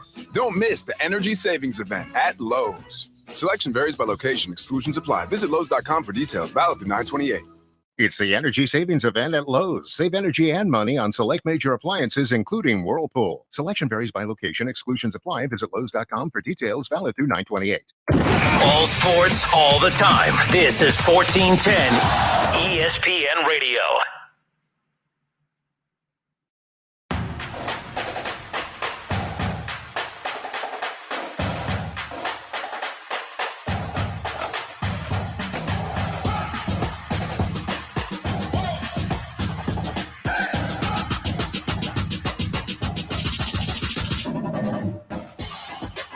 Those of you who, of course, enjoy fantasy football, remember week 2 of the NFL season kicks off tonight, so make sure you get your lineups all set and locked in and ready to go. A lot of injuries last week, so don't be like me and actually accidentally almost leave in Chris Godwin or somebody like that, so make sure you get them out of there. All right, let's get this rolling. Also, congratulations to Dennis Beilharz. I hope I pronounced your last name correctly, but if I didn't, I will make sure we do. But Dennis had, I believe, 13 correct picks in week 1 of our NFL Pro Pick'em contest. He came away in first place, no tiebreakers, nothing like that. I came in at 10-7. What was your record? It didn't. I didn't hit save. Did you really do that already? Already, week 1, I didn't hit save. I'm at the house screaming like a maniac, like, "Oh, I got that right. Oh, I got that right. Oh, I missed that one. Oh, I got that right." And then I log on and I'm still hitting my cursor was still under the save button because I did it before I left the house to go to Frickers. Well, the point is, I have a 10-game lead on you already. If I catch you, that's pretty impressive. That's pretty impressive. All right, so now we'll move over. By the way, tomorrow it's Friday, which means on Friday it's cap or no cap. Yes, Cap or sir. no cap Fridays. That's what we call that, of course. And well, that'll be part of tomorrow's show. But for today's show, of course, play a little game called One, Both, or Neither. Hopefully I spelled neither. We are off and rolling. Now, one, both, or neither, Kev. I throw out the scenario, and you tell me if it's one of these individuals, two of these individuals, or neither of these individuals. Same thing goes for the teams. So the first one up, we'll start in the world of the National Basketball Association. That kind of overlaps with the NFL. But yesterday, Donovan Mitchell was introduced to Cleveland Cavaliers Nation, of course. And by the way, I guess like thousands and thousands of fans showed up. It wasn't just a couple hundred to kind of welcome him off the bus as he arrived in Cleveland. He flew into Cleveland. They just brought a nice little bus up to the, to kind of hype it all up. And it just seems there's a buzz in Cleveland now. They did it the right way. They organically built it. When they got ready, they added a star player in Donovan Mitchell. They have quite the young core moving forward, and they have all of their young pieces locked in for many, many years. Yep. The Cleveland Browns, very similarly, They have their young core. They're one of the youngest teams. I think I read over the weekend they're the youngest team in the National Football League right now, which is just mind-boggling to me. But they have their young core locked up for many, many years with Amari Cooper and Deshaun Watson. And, of course, you look at Nick Chubb at this point. So the Cleveland Cavaliers, the Cleveland Browns, winning a championship in the next 5 years. Not the Cleveland Cavaliers, the Cleveland Browns, winning a championship in the next 5 years. One, both, or neither. One. Browns, huh? Yes. Oh, wow. Really? Yes. There's this dude, you may have heard of him. His name's Giannis. You ain't beating him, man. You ain't beating him. All he needs is a solid number 2, and he's going to the finals. You talk about the run that he was on last year. I know there's a lot of talk about his skills and him only playing 34 minutes a game from, Gilbert Arenas and everything like that. Look, man, that dude is unbelievable at basketball because he's tall, because he's super athletic. For whatever reason, he's just that dude. And I know the Cleveland Cavaliers have a lot of very, very, very good basketball players. But ultimately, when you have potentially the best player in basketball, it's been shown that trumps everything that you got. It happened with Michael Jordan and the Chicago Bulls. Like, oh, man, the Seattle Supersonics got Gary Payton. They got Detlef Schrempf. They got Sean Kemp. But they got Michael Jordan. The Spurs got Tim Duncan, Kawhi Leonard. But the Heat had LeBron James. Like, it's just that simple, man. When you got the very best and he's so good, they're just ultimately going to beat you. So I just can't see them getting past the Bucks. Even if they were able to get past the Nets and get past the Celtics, the Bucks with Giannis is just too much. And when you talk about the Cleveland Browns, we're not talking about this year. You said the next 5 years, right? Ultimately, Deshaun Watson's going to come back. At some point, he's going to be back on that football field for an entire season. And I will go with that. And plus, the NFL is more unpredictable than the NBA. The NBA, we kind of know who's going to be in the finals. There's probably only 4 teams that can actually win the chip. But in the NFL, nobody and their mom outside of Charlie predicted that the Cincinnati Bengals were going to go to the Super Bowl. And they were one throw away from it. So I would say that the Browns have a better chance, and I would say 1. So I'm a big Browns fan, of course, and I think that they're equipped to actually do it. If Deshaun played every game this year, I would say that this is the year that it happens, because I would think that if they had Deshaun Watson, they would be one of the most well-rounded teams. They'd be more well-rounded than even the Cincinnati Bengals. The Browns defense is better than the Bengals defense, and I like it even more than the Ravens defense. For what I saw from the Steelers, I don't know if I would put it at the level of, right up there, but it's pretty dang good. So with that being said, we talked about a 5-year window. The reason I'm going to say that the Cavs have the better chance of the two to win the championship in the next 5 years is because I said a 5-year window, but the Cleveland Cavaliers technically only have a 2-year window. They have this year where they have this full deep roster intact because Deshaun Watson only counts as $1 million towards the cap, and I think next year counts as $8 million towards the cap. After that, his full $48 million a year officially kicks in, and no team in the history of the Super Bowl era has even made it to a Super Bowl with a top 5 paid quarterback in the National Football League. Now, that could always adjust, of course, as quarterbacks continue to get paid after him. Joe Burrow will be paid after him. Lamar will be paid after him, and so on and so on. But as of right now, all of that cap is going into one particular player, Deshaun Watson. So I say a 5-year window. The Browns have a Super Bowl window of actually only 2 years, in my opinion, with them having the flexibility to kind of bonus that around a bit. So that's why I'm like, unless they do it in the next 2 years, over the next 5, I know you're talking about Giannis, but the era of the super team is gone, and you're only as good as the sum of your parts. And I'm not going to lie to you, another 2 years of Evan Mobley developing with the Cleveland Cavaliers, I think the Cavs will be a better team. Because you're talking why am I drawing a blank on the player number B for Chris Middleton? All right, I like Middleton. I think he's a very underrated player in the National Basketball Association. But I think you're about to see right now with the likes of Donovan Mitchell and Darius Garland and the development in year 2 of Mobley, I think this might have been an organically built big 3 coming up here in the next 2 years, maybe in the next year, maybe right off the bat. We saw Garland emerge onto the scene last year. Mobley, Rookie of the Year. Mobley's going to have a full offseason under his belt. He's going to bulk up. I actually think the Cavs have a better chance because they have this core lined up for the next 5 years, to where the Browns, they have the core lined up for the next 3 or 4 years, but they're going to have to trade off some of these pieces. They're not going to be able to keep all of these guys in place right now. I know they're contracted over the next couple of years, but we always know when other holes develop on the defense or the offensive line are here, you move on from a Kareem Hunt. You're going to move on from Nick Chubb at some point. Nick Chubb is a luxury at this point. You can get another running back. Nick Chubb's different. I get that. But that's why I'm going to say the Cleveland Cavaliers, Kev. I respect, of course, Giannis Antetokounmpo, but I think the Cavs actually have the best situation of all NBA teams right now because they built it the right way and they complemented it with obviously Mitchell. So I'm a fan of the Cavs. I think that they have a better shot in the next couple of years. We'll see what happens. I hope you're right. So both or one, both or neither. I'm just going to say to make sure I'm playing the game right. I'm going to say one. I'm going to say the Cavs will do it in the next 5 years. I'm that sold on this young roster. The Browns, I love the Browns. They'll be a contender every year. They're going to be contending for the division every year, wild card in the playoffs every year. But, I'm sorry, but once you have a top 5 paid quarterback in the league, history tells us you don't have a shot, and that's just the reality of it. All right, Kev, on to number 2, one, both, or neither. Of course, as this loads up and freezes on me right here in mid-conversation. But let's go ahead and go to the world of the National Football League. The Dallas Cowboys, they are in dire need of a quarterback after, of course, the injury to Dak Prescott. Of course, they say about 6 weeks, but of course, they're being very weird about that. There's something. He got a plate put in his thumb. That does not sound like. Yeah. Let me surgically insert a plate into your thumb, and then we'll see you in a month. I don't think that's right. I don't think that's the case. So we'll see what happens. They're in dire need of a quarterback situation, and I don't know if Rush is going to be the guy that can come in and take them to where they need to be. He is 1-0 as a starter for the Cowboys after last year.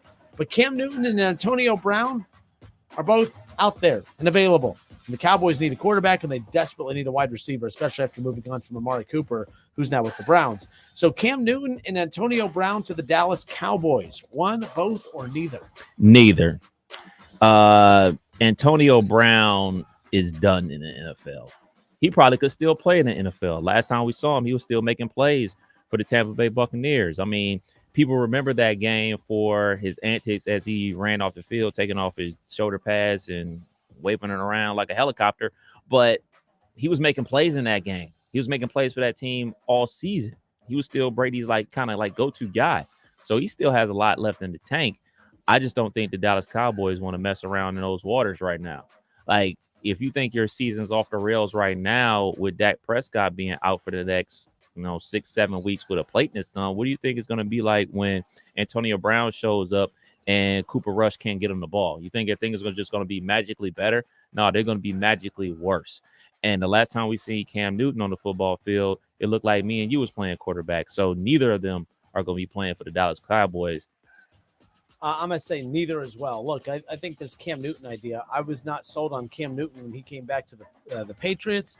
I was not sold when he got back to the Panthers. Cam Newton, he's just beat up, and he's just not the Cam Newton of old. He's just old Cam Newton. So if you think, by the way, an offense that looked as flat as pancakes, even with Dak Prescott, right, why would you think that Cam Newton is a guy that you could bring in and all of a sudden everything just returned to what? We talk about this Dallas Cowboy team as if they were Super Bowl contenders and now they just have no chance because Dak went out. They looked bad with Dak on Sunday and they'll look bad without him because you're only as good as the sum of your parts and they're not just one player and that one player does not have any help. CeeDee Lamb is not a number one wide receiver and that's just the bottom line. This offense, Zeke is old. All right, they don't have, titles assigned correctly. So I'm going to say neither. Neither will go there. Jerry Jones is crazy enough to potentially kick the tires on Antonio Brown. It wouldn't surprise me. Right. But I would say Antonio Brown if Dak was healthy. But going to get Antonio Brown to play with a backup quarterback, I'm sorry, that just doesn't make any sense to me. I'm going to say no. I think the Cowboys make sense for Antonio Brown, but I don't think Antonio Brown makes sense for the Cowboys at this point. Right. It only hurts his legacy. And I mean, he's hurting his legacy by doing all these off the field antics. I mean, you think about the quarterbacks that Antonio Brown has played for. He's played for a Hall of Famer and Ben Roethlisberger and the greatest of all time and Tom Brady. It didn't even play with Carr out there in Las Vegas. So you telling me like, oh man, I'm gonna go play for Cooper Rush? I don't see it happening. But let me ask you this. What if they bring in Cam and it's like, all right, Cam, you are here to be a backup quarterback, not a starter. You are a backup. Could you see that happening? No, because I think Cooper Rush is better. we're enamored with the name Cam Newton. Right. Cam Newton, Cooper Rush, Cam Newton. Oh my God, you go with Cam Newton from back in the day. Right. Not this Cam Newton. I think we all do that. I think we all look at Like the Carmelo peak. Anthony. Oh, the Lakers had a Carmelo Anthony last year. Yeah, but that's not Carmelo from back in the day. It's Right. just broken I down think the Carmelo. difference between adding an older veteran in the NBA is if that veteran is willing to accept a lesser role. But I don't think, like, what can Cam Newton offer the Dallas Cowboys if he isn't Cam, Superman Cam? Like, what can he offer? Like, hey, man, look for the check down. And that Like, was just a creepy dude taking off his shirt in public. like, I just don't get it. I don't see it happening for either one of those guys, especially with the Dallas Cowboys. I can see Antonio Brown going to like the Rams or something like that. Somebody that can, accentuate his skills and hopefully get to another Super Bowl, but I don't see him playing for the Dallas Cowboys. ESPN Radio's Jason Fitz. He joins us next, and he will, of course, close out one, both, or neither with us when he comes back. And the question is, of course, the two Super Bowl quarterbacks from a season ago. Of course, we're talking about Matthew Stafford, the winning Super Bowl quarterback with the Rams, and Joe Burrow with the Bengals out of the AFC. Both picked up Week 1 losses. What are the chances that both of them pick up a Week 2 win? One, both, or neither? Jason Fitz joins us next.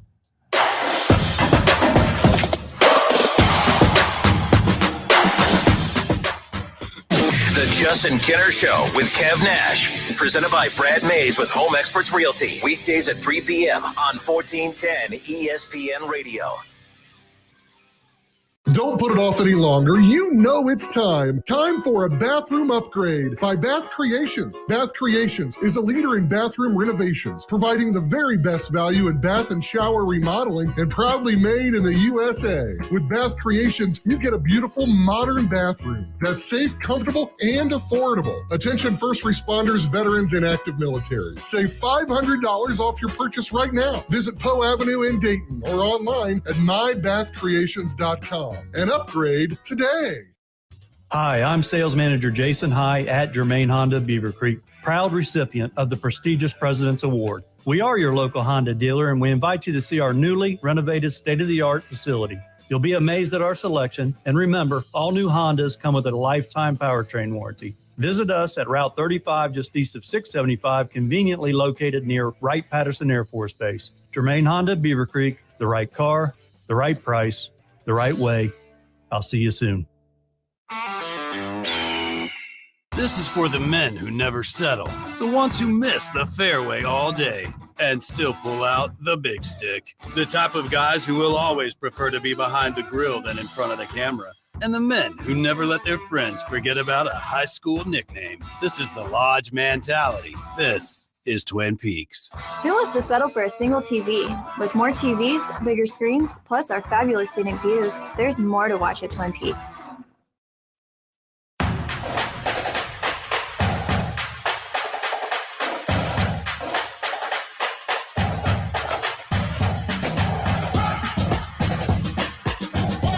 Justin Kinner, Kev Nash, back with you here on Dayton's ESPN radio station, 1410 Wing AM. One, both, or neither. We throw out a scenario to you, whether it's a couple individual players or teams, and you tell us one, both, or neither. That's where we ended. That's where we pick up, of course, but we're going to add a wrinkle to it. We're going to bring on our friend ESPN Radio's Jason Fitz, who's hanging out with us now. Jason, it's been a while. How are you, sir? Welcome. I'm doing great, man. How are you? Good. You're playing the game. You don't even know you're playing yet. You're going to help us close out one, both, or neither. We throw out the scenario, whether it's two players, two teams, and you tell us whether it's one, both, or neither. We love to get your takes on the first two that we did, of course. We'll start with the first one, little NBA and NFL crossover. The Cleveland Cavaliers acquire, of course, Donovan Mitchell. They have such a great young core already, and then they add an all-star player on top of it. You look at the Cleveland Browns. They have their young core. I believe I read earlier that they're the youngest team in the NFL. I thought that kind of was startling a little bit, but the Browns have their young core locked up for a couple of years. Jason Fitz, winning a championship in the next 5 years, the Cleveland Browns or the Cleveland Cavaliers, one, both, or neither? Yeah, neither. Look, I think the Cavs are on a really good trajectory as a young team. It's just the East is so flipping good right now. It's hard. I think they're going to be a really competitive team, but in the next 5 years, you're still going to have to get through Milwaukee. And last time I checked, Giannis is not old. Miami's consistently very good. Boston's got everything they need, and they're also young. I mean, maybe you believe that the Nets either age out or they're never that competitive, but there's still too much runway ahead of you. I think I'm out there, and then the Browns are going to be very competitive, but as young as they are, look across the AFC. I mean, you can make the argument like Justin Herbert, Allen, Mahomes, Burrow. Let's just go up and down the list. Lamar Jackson of quarterbacks that are 26 and under in the AFC.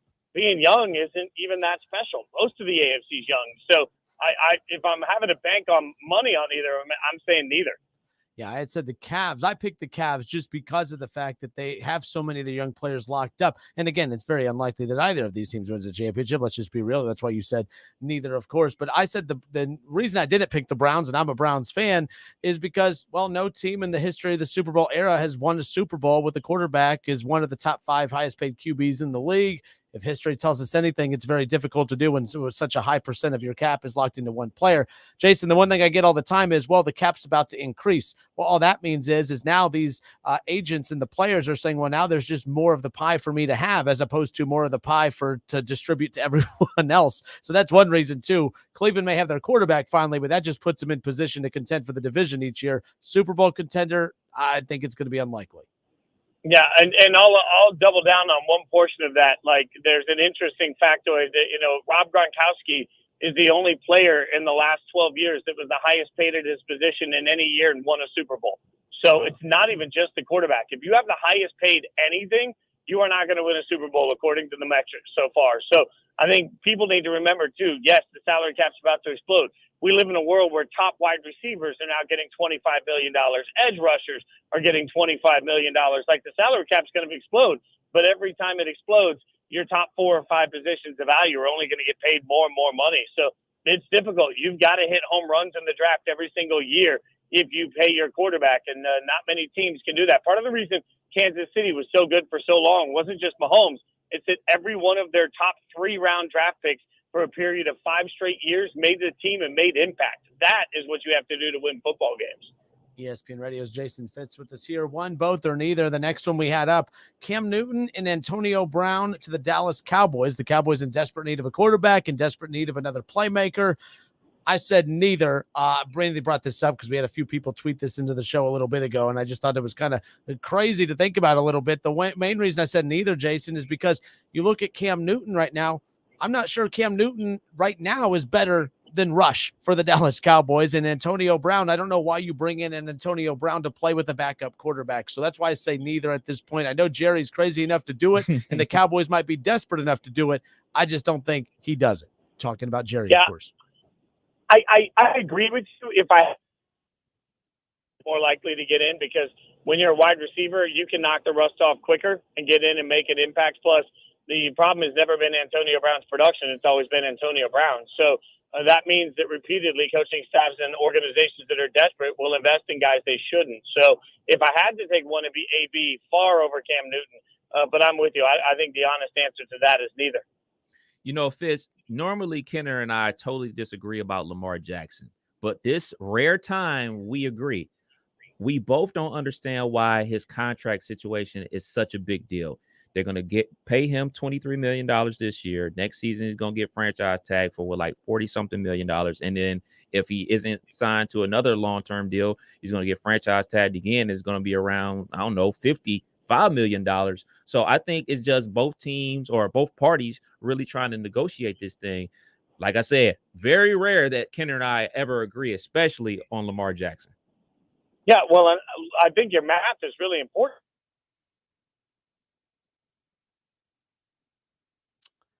Jason, you there? I think we lost Jason, so we'll effort to get him back on coming up here in just a few moments. If you're just joining us, it's the Justin Kinner Show with Kev Nash live here on Dayton's ESPN radio station. We'll effort to get Jason Fitz back on the air. I think we kind of cut out a little bit ago. But of course, Kev talking about Lamar Jackson and that contract. That is the one thing that I always find most fascinating is how much of a big deal we are making this, especially because of the fact that when it's all said and done, everyone's like, oh, well, Cam's losing. He's not getting his long-term contract. Well, who's to say he's losing? At the end of the day, the Baltimore Ravens, they're also losing because they don't have a long-term quarterback. And at the end of the day, I just think that until this isn't a story, them going back and forth and not getting a contract deal done yet is not a story until the story is, oh, Lamar wants out of Baltimore. Then that's a story. And then it's not a story until Baltimore says, we don't want Lamar back. We're going to trade him. Then that's the story. To me, the fact that both are kind of, I want this number. No, we're not going to go with that number. We're not going to get a deal done. It's just one of those situations that I don't see how Baltimore or Lamar, how this is a storyline at this very moment. I think we're good. We got ESPN Radio's Jason Fitz back to reset here, talking the Lamar Jackson contract situation. Like Kev said, Jason, we don't agree on much, but at the same time, I don't believe the Lamar storyline is worth talking about at this point because Lamar may not have that long-term contract, but the Ravens also don't have their long-term quarterback. Negotiations are ongoing. Neither has really got what they wanted. I don't think this is a storyline until Lamar says, I want out of Baltimore, or Baltimore says, we don't want Lamar anymore. What say you? Yeah, I agree 1,000%. And, when you've got as much money in the bank as he now has, you negotiate different. The math wasn't worth it for him to sign a long-term deal compared to what he's guaranteed to make by being franchised over the next couple of years. Catastrophic injuries are rare for quarterbacks. The other side of it, though, from the Ravens standpoint, is it's never going to get any cheaper. So all you're doing is saying, I'm not sure his body can hold up. And I respect that opinion if that's the opinion that they have. But let's be real. If that is what happens, then they're up a creek. Like, they're not going to be any good if he doesn't turn out to be great. And if he doesn't turn out to be great, if he does turn out to be great, I should say, then all he's going to do is continue to get more and more and more money. Burrow's going to get done. Herbert's going to get done. Lamar's going to be sitting around saying, by this time next year, all right, now I want $60 million a year. And who's going to tell him no? Somebody will say yes. So, I think that it's not going to get any cheaper for the Ravens, but also there's no reason to panic because these guys are going to work it out. They don't really have much choice. So Joe Burrow is going to be the next big name up, I would assume, for a payday. In your opinion, is his camp sitting back, rooting for a Lamar deal to get done? Or are they wanting this to drag out more? Where do you think their camp is at? Because you would think that their camp wouldn't want to start talks until after Lamar's deal gets done. So are they in a hurry to get this done, you would assume? No, they want Lamar's deal done 100% because if Joe Burrow takes the Bengals back to the AFC Championship game this year, just the AFC Championship game, what's his value to that organization? Because he's sure as heck going to look around and be like, I'm not taking less than this guy or this guy. I'm not taking less than Watson. I'm not taking less than Jackson. I've taken us to a Super Bowl and an AFC Championship game. That's all he has to do. I think they are in incredible, like Burrow's in an incredible opportunity. And the Bengals better be starting to think right now about how they're going to put that money in escrow because he is going to get paid and it's going to be fierce. What do you make of Joe Burrow's performance against the Pittsburgh Steelers on Sunday? Oh, very I lost you. Oh, there we go. Are we good? No, I was just asking about his performance versus the Pittsburgh Steelers. 5 turnovers. It looked kind of like it was a throwback game to like the gunslinger days of the early 90s of the NFL where the quarterbacks turned it over a ton and nobody really cared. Yeah, well, I mean, your play calling didn't help you ever protect the quarterback. One thing Zach Taylor doesn't seem to do is worry about Joe Burrow's body or psyche. So, like, once he started throwing picks, didn't seem like they cared. But more importantly than that, I'm going to believe that the rust knocks off. I mean, Burrow is an incredibly good quarterback that doesn't really care about what happened last week. He's going to be just fine. The Steelers had a great game plan. They made a great statement, and he had a trash game. But we've seen too much good from Joe Burrow to believe that's going to happen again. I need to see that again before I press any panic button on Joe Burrow. Still, realistically, they are going to end up being the most dynamic offense in their division. Yeah, well, Bengals fans, they blame the loss on a backup long snapper, not the quarterback who turned it over 5 times, not the coach who didn't challenge an actual touchdown or, of course, punted when there was still time on the play clock. It was the backup long snapper. In case you want to educate yourself on football, Jason, listen to the Bengals fans. It was a backup long snapper that cost him the game this past Sunday. You know, those are the moments where y'all like, we all just need to be better. Like, I'm a Raiders fan. Derek Carr throws 3 picks. I look at that and I'm like, yeah, threw 3 picks and still only beat the Chargers. That's the only thing you can say. There's no other way I can say any of it. Like, I'm not going to sit there and tell you that because they had issues trying to figure out the right side of their offensive line, that's why they lost. Derek Carr threw 3 picks. That's just the way it goes. Joe Burrow threw 5 interceptions. You still got a great quarterback. Relax. So let me, are we going to watch entertaining preseason games next year because of all this? Are you buying into the sloppy play of weeks 1 and most likely 2 and 3 due to no starters playing? Although there is something to be said. You look at the performances of Josh Allen, who played in the preseason. Patrick Mahomes played in the preseason. Is there something to that, or are we making something out of nothing? No, I think there's something to it. 3-11 opening week for quarterbacks that didn't play at all in the preseason. That's got to mean something. I mean, in a world where I get analytics crammed down my throat every single week, there's a stat we all can see. And so, in this, I think it's like flat out irresponsible right now in this year's AFC to look around and say, you know what, guys, if we lose a regular season game, it's okay. We kept our guys healthy. Here's the real of it. If your quarterback goes down injured, I don't care if it's in the preseason or if it's in week 1 or week 2, your season is probably mostly done. So let's stop being scared of injuries for that position, particularly when we know the limited contact allowed, and get these guys out there to knock the rust off. Bad football for the first 3 weeks. That one game right now. Last year, we went into the final game of the season knowing that a tie was going to make the difference on whether or not the Chargers made the playoffs or not. You want to tell me every game doesn't matter in the NFL now? It does. And you're willing to just let that be what it is and take a loss so that you stay healthy? For what? Like, you've got to make sure that your team is winning every possible opportunity it gets, because this year's AFC is too stinking good to just trust that you can make up the difference. Transitioning over to college football, Scott Frost got the axe. I mean, I shouldn't laugh, should I? I mean, look, this thing's so bad. They could have kept him on for 2 more weeks and paid half the money to get rid of him. Like, right. when you're willing to pay an extra $7.5 million to fire somebody, that person's got to be really bad. This is just, look, Nebraska needs to understand who they are. They're a 7-win team most of the time. And now they're going to be looking for another coach that they think can step in. I hope they bring somebody in with some experience, because I'm tired of watching mid-major coaches step up to Power 5 conferences and realize that just like we hold players to this standard where they can't make the leap, and we understand it takes a second, we don't seem to hold coaches to that standard. And it takes a second. Scott Frost couldn't get it done. He brought all these transfer portal kids in. They're going to have to massively rebuild this thing. Not only did he not win enough games, I think he set Nebraska football back 5 years.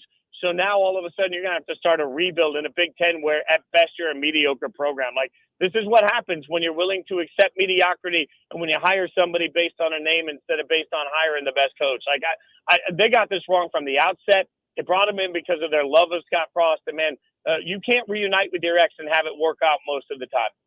Some of the names floated out there: Urban Meyer, Bobby Petrino, Hugh Freeze, Gary Patterson, Coach Prime, Josh Gaddis, Stoops, of course, Bill O'Brien, Matt Rule. Out of those guys, or do you have somebody in mind that you think should get the gig?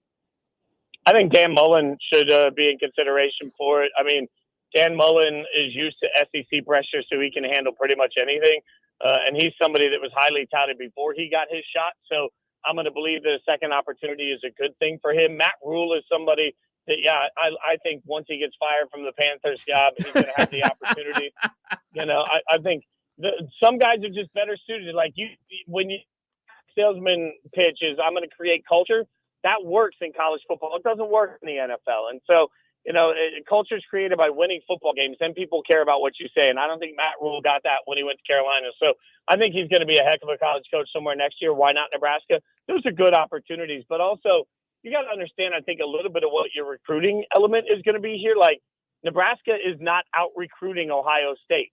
So you better have somebody that gets the Nebraska area and how to recruit those guys, but then also knows how to make the most of them. That's, Scott Frost should have understood the area. He just wasn't a good coach. Now, if you get a good coach, you better understand the area. The thing that's interesting about Nebraska is I keep hearing people say, well, it's not that interesting of a job. It's not that alluring of a job. But I think it's a very interesting job. And I could see coaches from like the Big 12 or even the Pac-12 where there's so much uncertainty out there.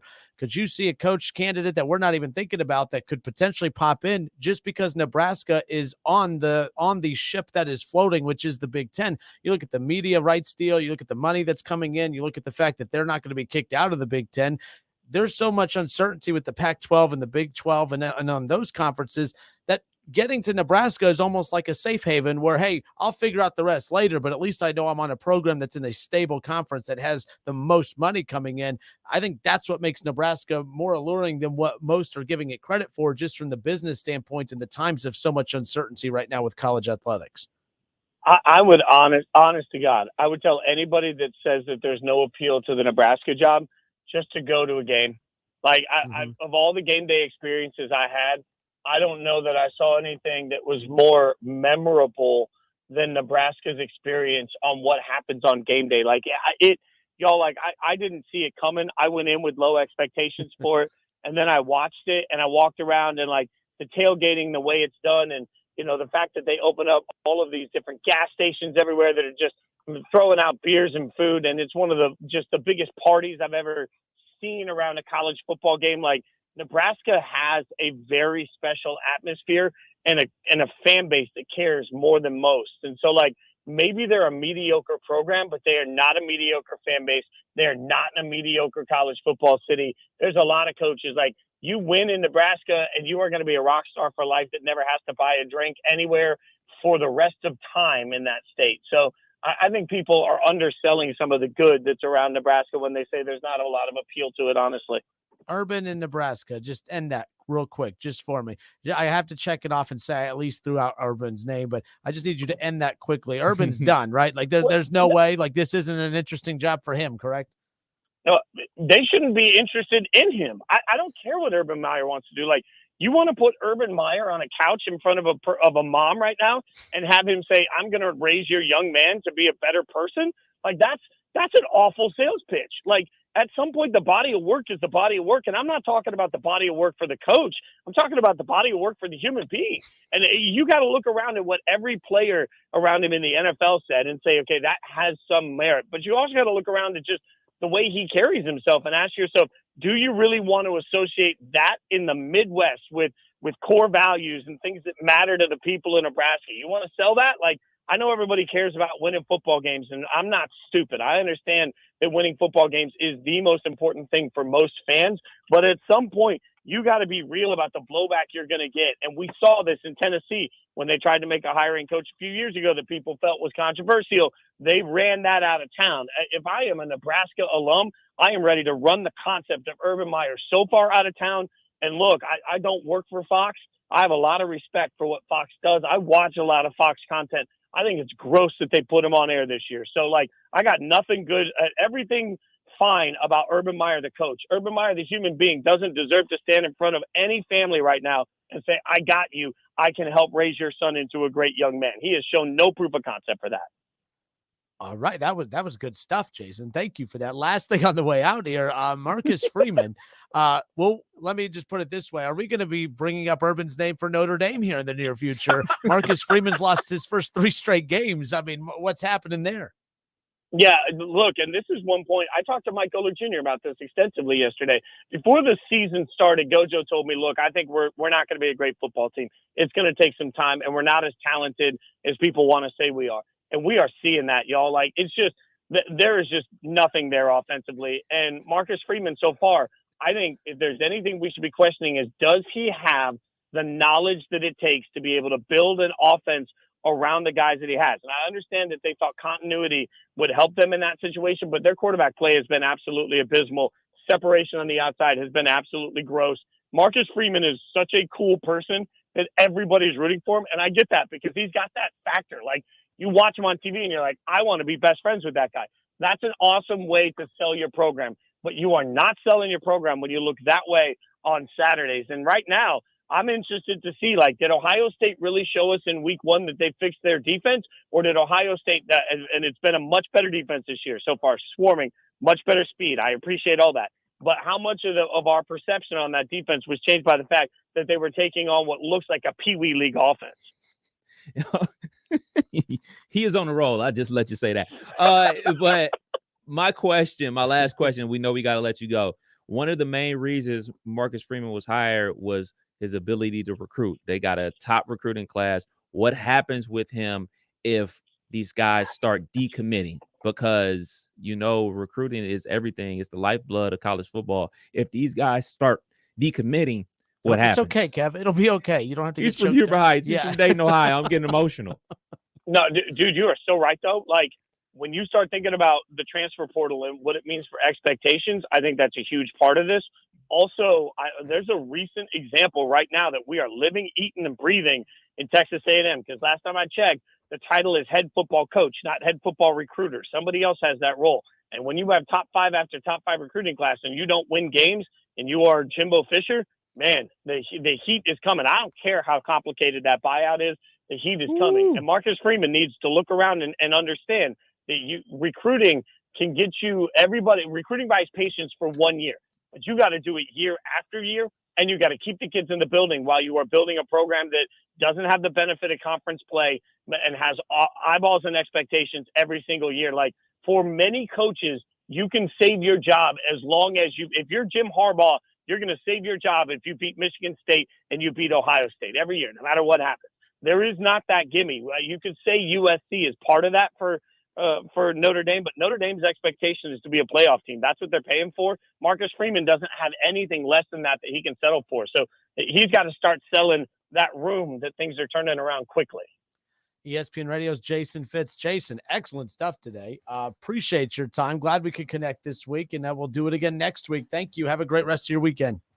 Love coming on with you guys. Hope I didn't blow up the phones with the Urban comment. No, you're good. That's what we can't wait to get to now, so take care. Thanks, guys. Good stuff.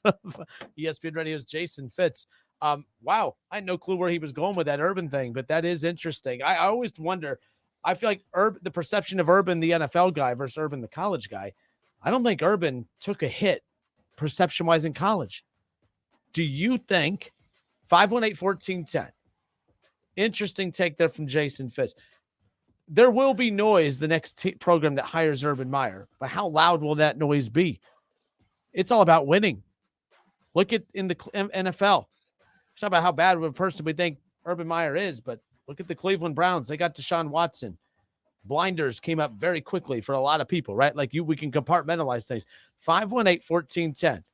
I'm not really advocating that Urban should be the next head coach for Nebraska, but I think that Nebraska should want him to be their next head coach, and I wouldn't be surprised. Sports is so cutthroat. Haven't we learned anything about this last summer? It's a business. It's a business. Shout out to the Browns backers of Greater Dayton. This is a great group, by the way, the Browns backers. A very smart group, a very intelligent group. In fact, the smartest group ever. The Browns backers, of course, of Greater Dayton. I appreciate them chiming in on the show, but they say we love Jason Fitz. Fitzy. He's our favorite conversation to have every single week. Appreciate him.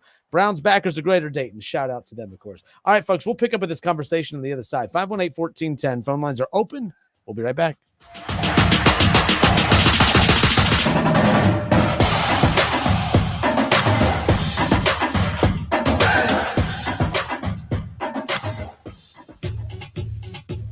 My milkshake brings all the boys to the yard, and they're like, it's better than yours. Spilled your milkshake? Quick, the quicker picker upper. Bounty picks up spills quicker. And each sheet is 2 times more absorbent, so you can use less than the leading Ordinary brand. So you can get back to your milkshake. My milkshake brings all the boys to the yard, and they're like, it's better than yours. Bounty, the quicker picker upper. Ray Magliozzi here for eBay Motors. So you have to drive 300 miles to your cousin's wedding. Okay, so it's his 4th. But you know what they say, 4th time's the charm.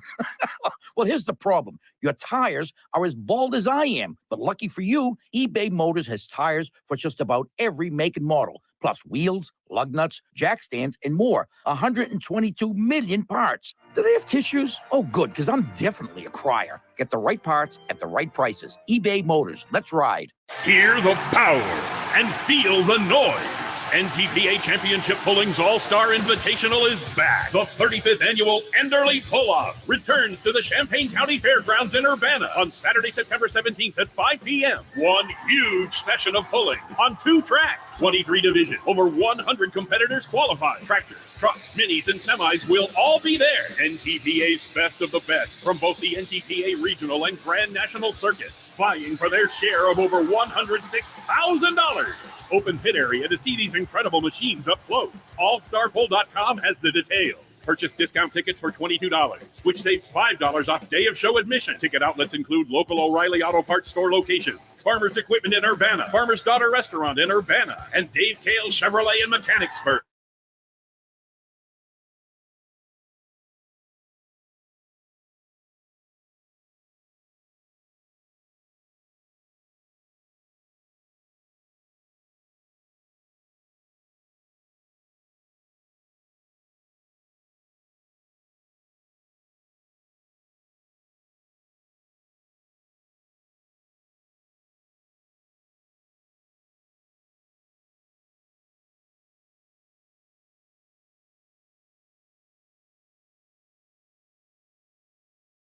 Quite like having a free shot at a huge cash prize. DraftKings is safe, secure, and reliable. Best of all, you can deposit and withdraw your cash whenever you want. Download the DraftKings app now and use code WING1410. For a limited time, new customers get a free shot at a $1 million top prize during week 1. Enter code WING1410 only at DraftKings, the official daily fantasy partner of the NFL. Minimum $5 deposit required. Eligibility restrictions apply. Void where prohibited. See DraftKings.com for details.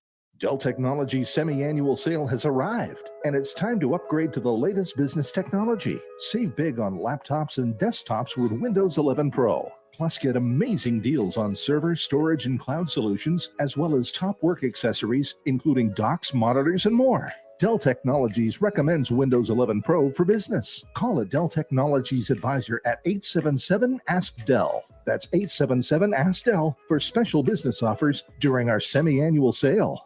Ray Magliozzi here for eBay Motors. You're driving along and some nimrod cuts you off. You hit the horn. Jeez, it sounds like a goose in distress. Time to head over to eBay Motors. They have horns for every make and model, not to mention horn pads, steering wheels, wiring, and more. 122 million parts. You can even go for an upgrade. Looks like Mr. Cutoff Man needs a new seat cover. Try eBay Motors, pal. Get the right parts at the right prices. eBay Motors. Let's ride. What's the room again? 1240, down at the end. Ooh, what's that? Sammy, don't touch that. That's someone's old food. Here we are. Do you have the key? You have both of ours. Oh, right. Not working. Rub it. Come on. Try flipping it over. Seriously. Why can't we go inside? I'm tired. Give me yours. You have mine. All right. What? Please, if you Dad, could just... why aren't you opening the door? Can everyone just shut the... Don't go there. Go on a real vacation. Go RVing. Learn more at GoRVing.com. Dell Technologies' semi-annual sale has arrived, and it's time to upgrade to the latest business technology. Save big on laptops and desktops with Windows 11 Pro. Plus, get amazing deals on server, storage, and cloud solutions, as well as top work accessories, including docks, monitors, and more. Dell Technologies recommends Windows 11 Pro for business. Call a Dell Technologies advisor at 877-ASK-DELL. That's 877-ASK-DELL.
Guys, are you getting up multiple times a night to use the bathroom? As we get older, so do our prostates, and that can mean urinary problems that affect our sleep and quality of life. Life is better outside the bathroom.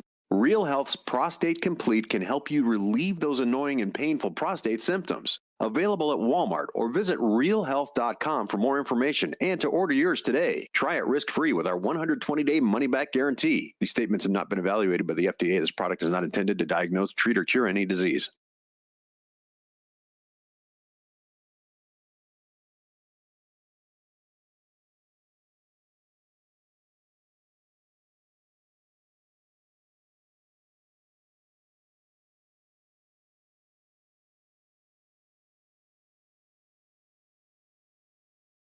A Dell Technologies advisor at 877-ASK-DELL. That's 877-ASK-DELL for special business offers during our semi-annual sale. COVID-19 moves fast, and now you can too. If you feel symptoms, even if they're mild, you should test fast. Test positive and at high risk for severe COVID-19? Then act fast with authorized oral treatments that can be taken at home and must be taken within 5 days from when symptoms begin. COVID-19 moves fast, and now you can too by asking your healthcare provider if an oral treatment is right for you. Learn about a treatment option at treatcv19.com. This message is sponsored by Pfizer.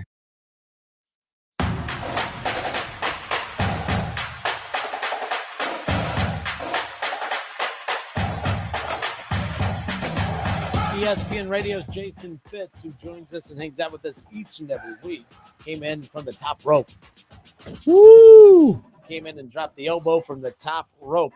Brother. When it came to Urban Meyer. Like, I think that every time a big program has a coaching vacancy open, I think Urban's name will continue to be brought up. And I think that Nebraska, I said Nebraska, like, obviously should look. I think that they've gone the route of, we'll go get the clean cut former player that won us a national. You know what I mean? Like, they've gone that route. It didn't work. I think they need to be. This is a business at the end of the day.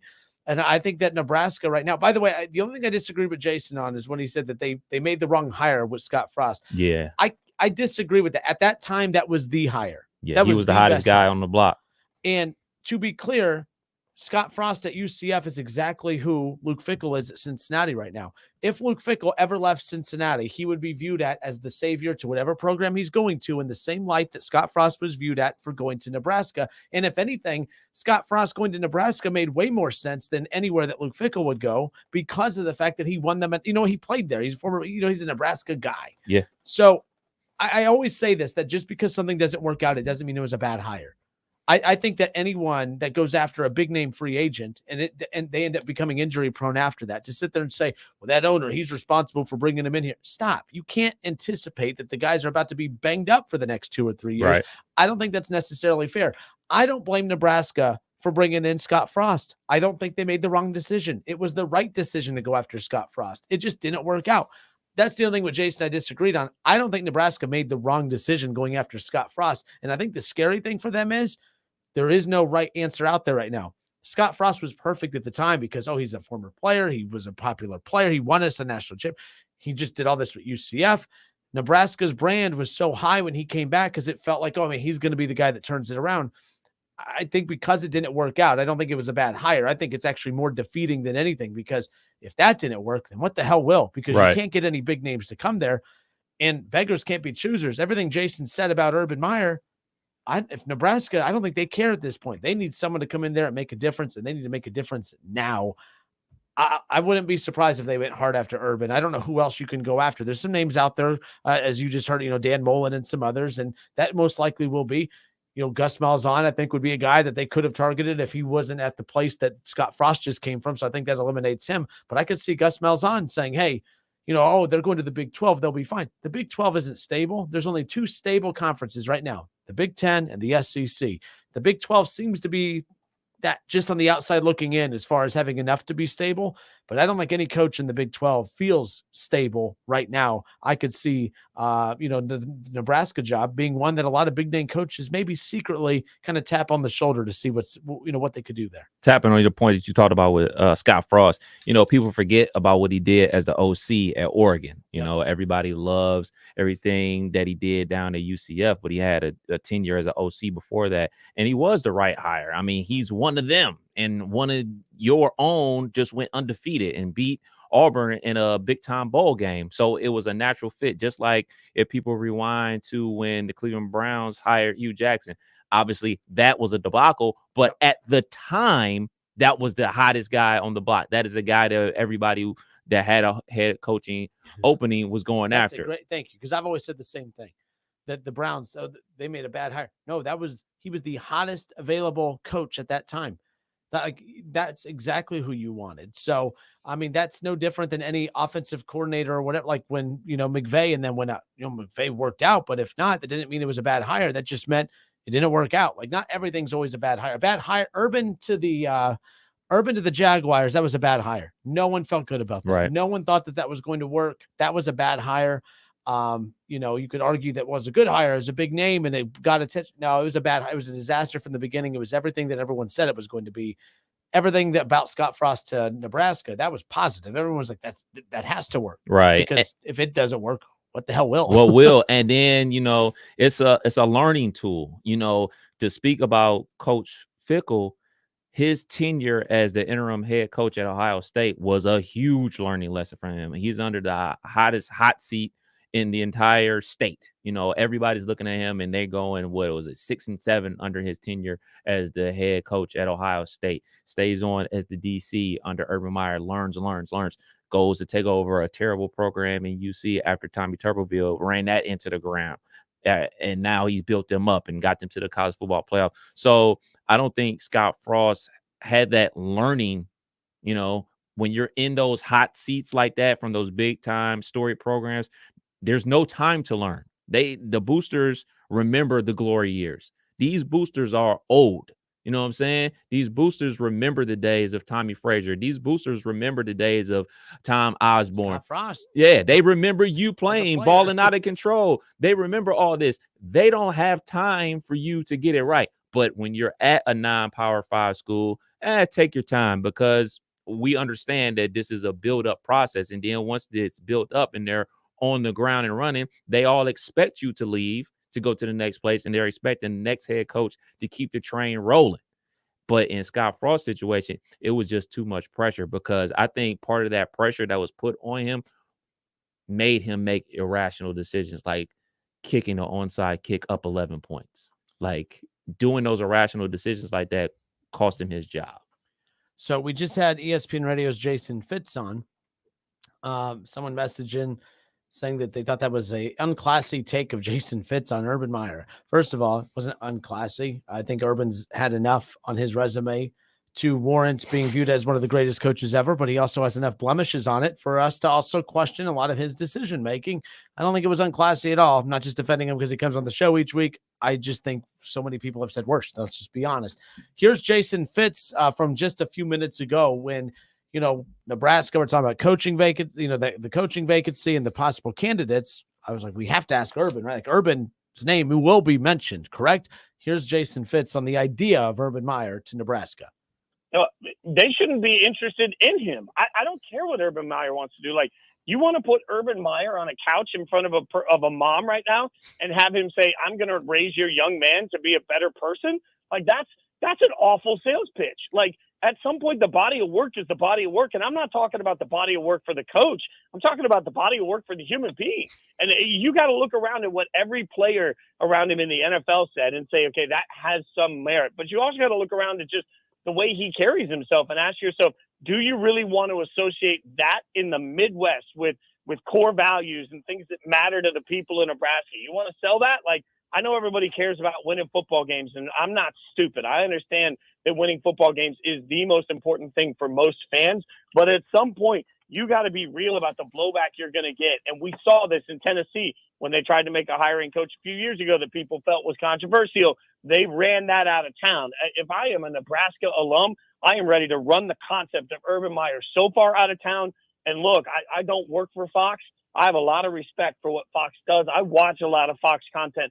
I think it's gross that they put him on air this year. So, like, I got nothing good, everything fine about Urban Meyer, the coach. Urban Meyer, the human being, doesn't deserve to stand in front of any family right now and say, I got you. I can help raise your son into a great young man. He has shown no proof of concept for that. From the top rope. By God, he's broken in half. He held nothing back when it came to the concept of Urban Meyer to Nebraska. And the thing is, that name will always be mentioned, at least for the next 5-6 years. It's kind of, he's the new John Gruden. To be fair to John, well, no, I mean, they're the opposites, though. John Gruden left coaching and was everyone loved John Gruden. Right. Did nothing wrong. And then he finally came out of coaching and then left because of all the emails that came out. Urban, all his bad stuff's already happened. And now he's out of coaching. He's in media. And I think Urban's name, just like John Gruden, I think will be brought up for a couple of years now. I think Urban has one more run left in him. I just don't know if it's anytime soon. However, the Nebraska job might be enough to kind of get his curiosity a bit. I don't see this Marcus Freeman thing working with Notre Dame. I'm not saying after this year, but I think with the rest of this year, and then if they continue to struggle next year, I think Urban to Notre Dame, that could potentially be his next stop. And no, this isn't a repeated show from 2 years ago. This seems to be the repeated thing with him all the time. I don't know, man, but those very hot takes from Jason Take when it came to Urban Meyer right there. Jason Fitz. Yeah, I don't want to be this guy, but I will say this. You and I have had this Urban Meyer conversation before I was a part of the show.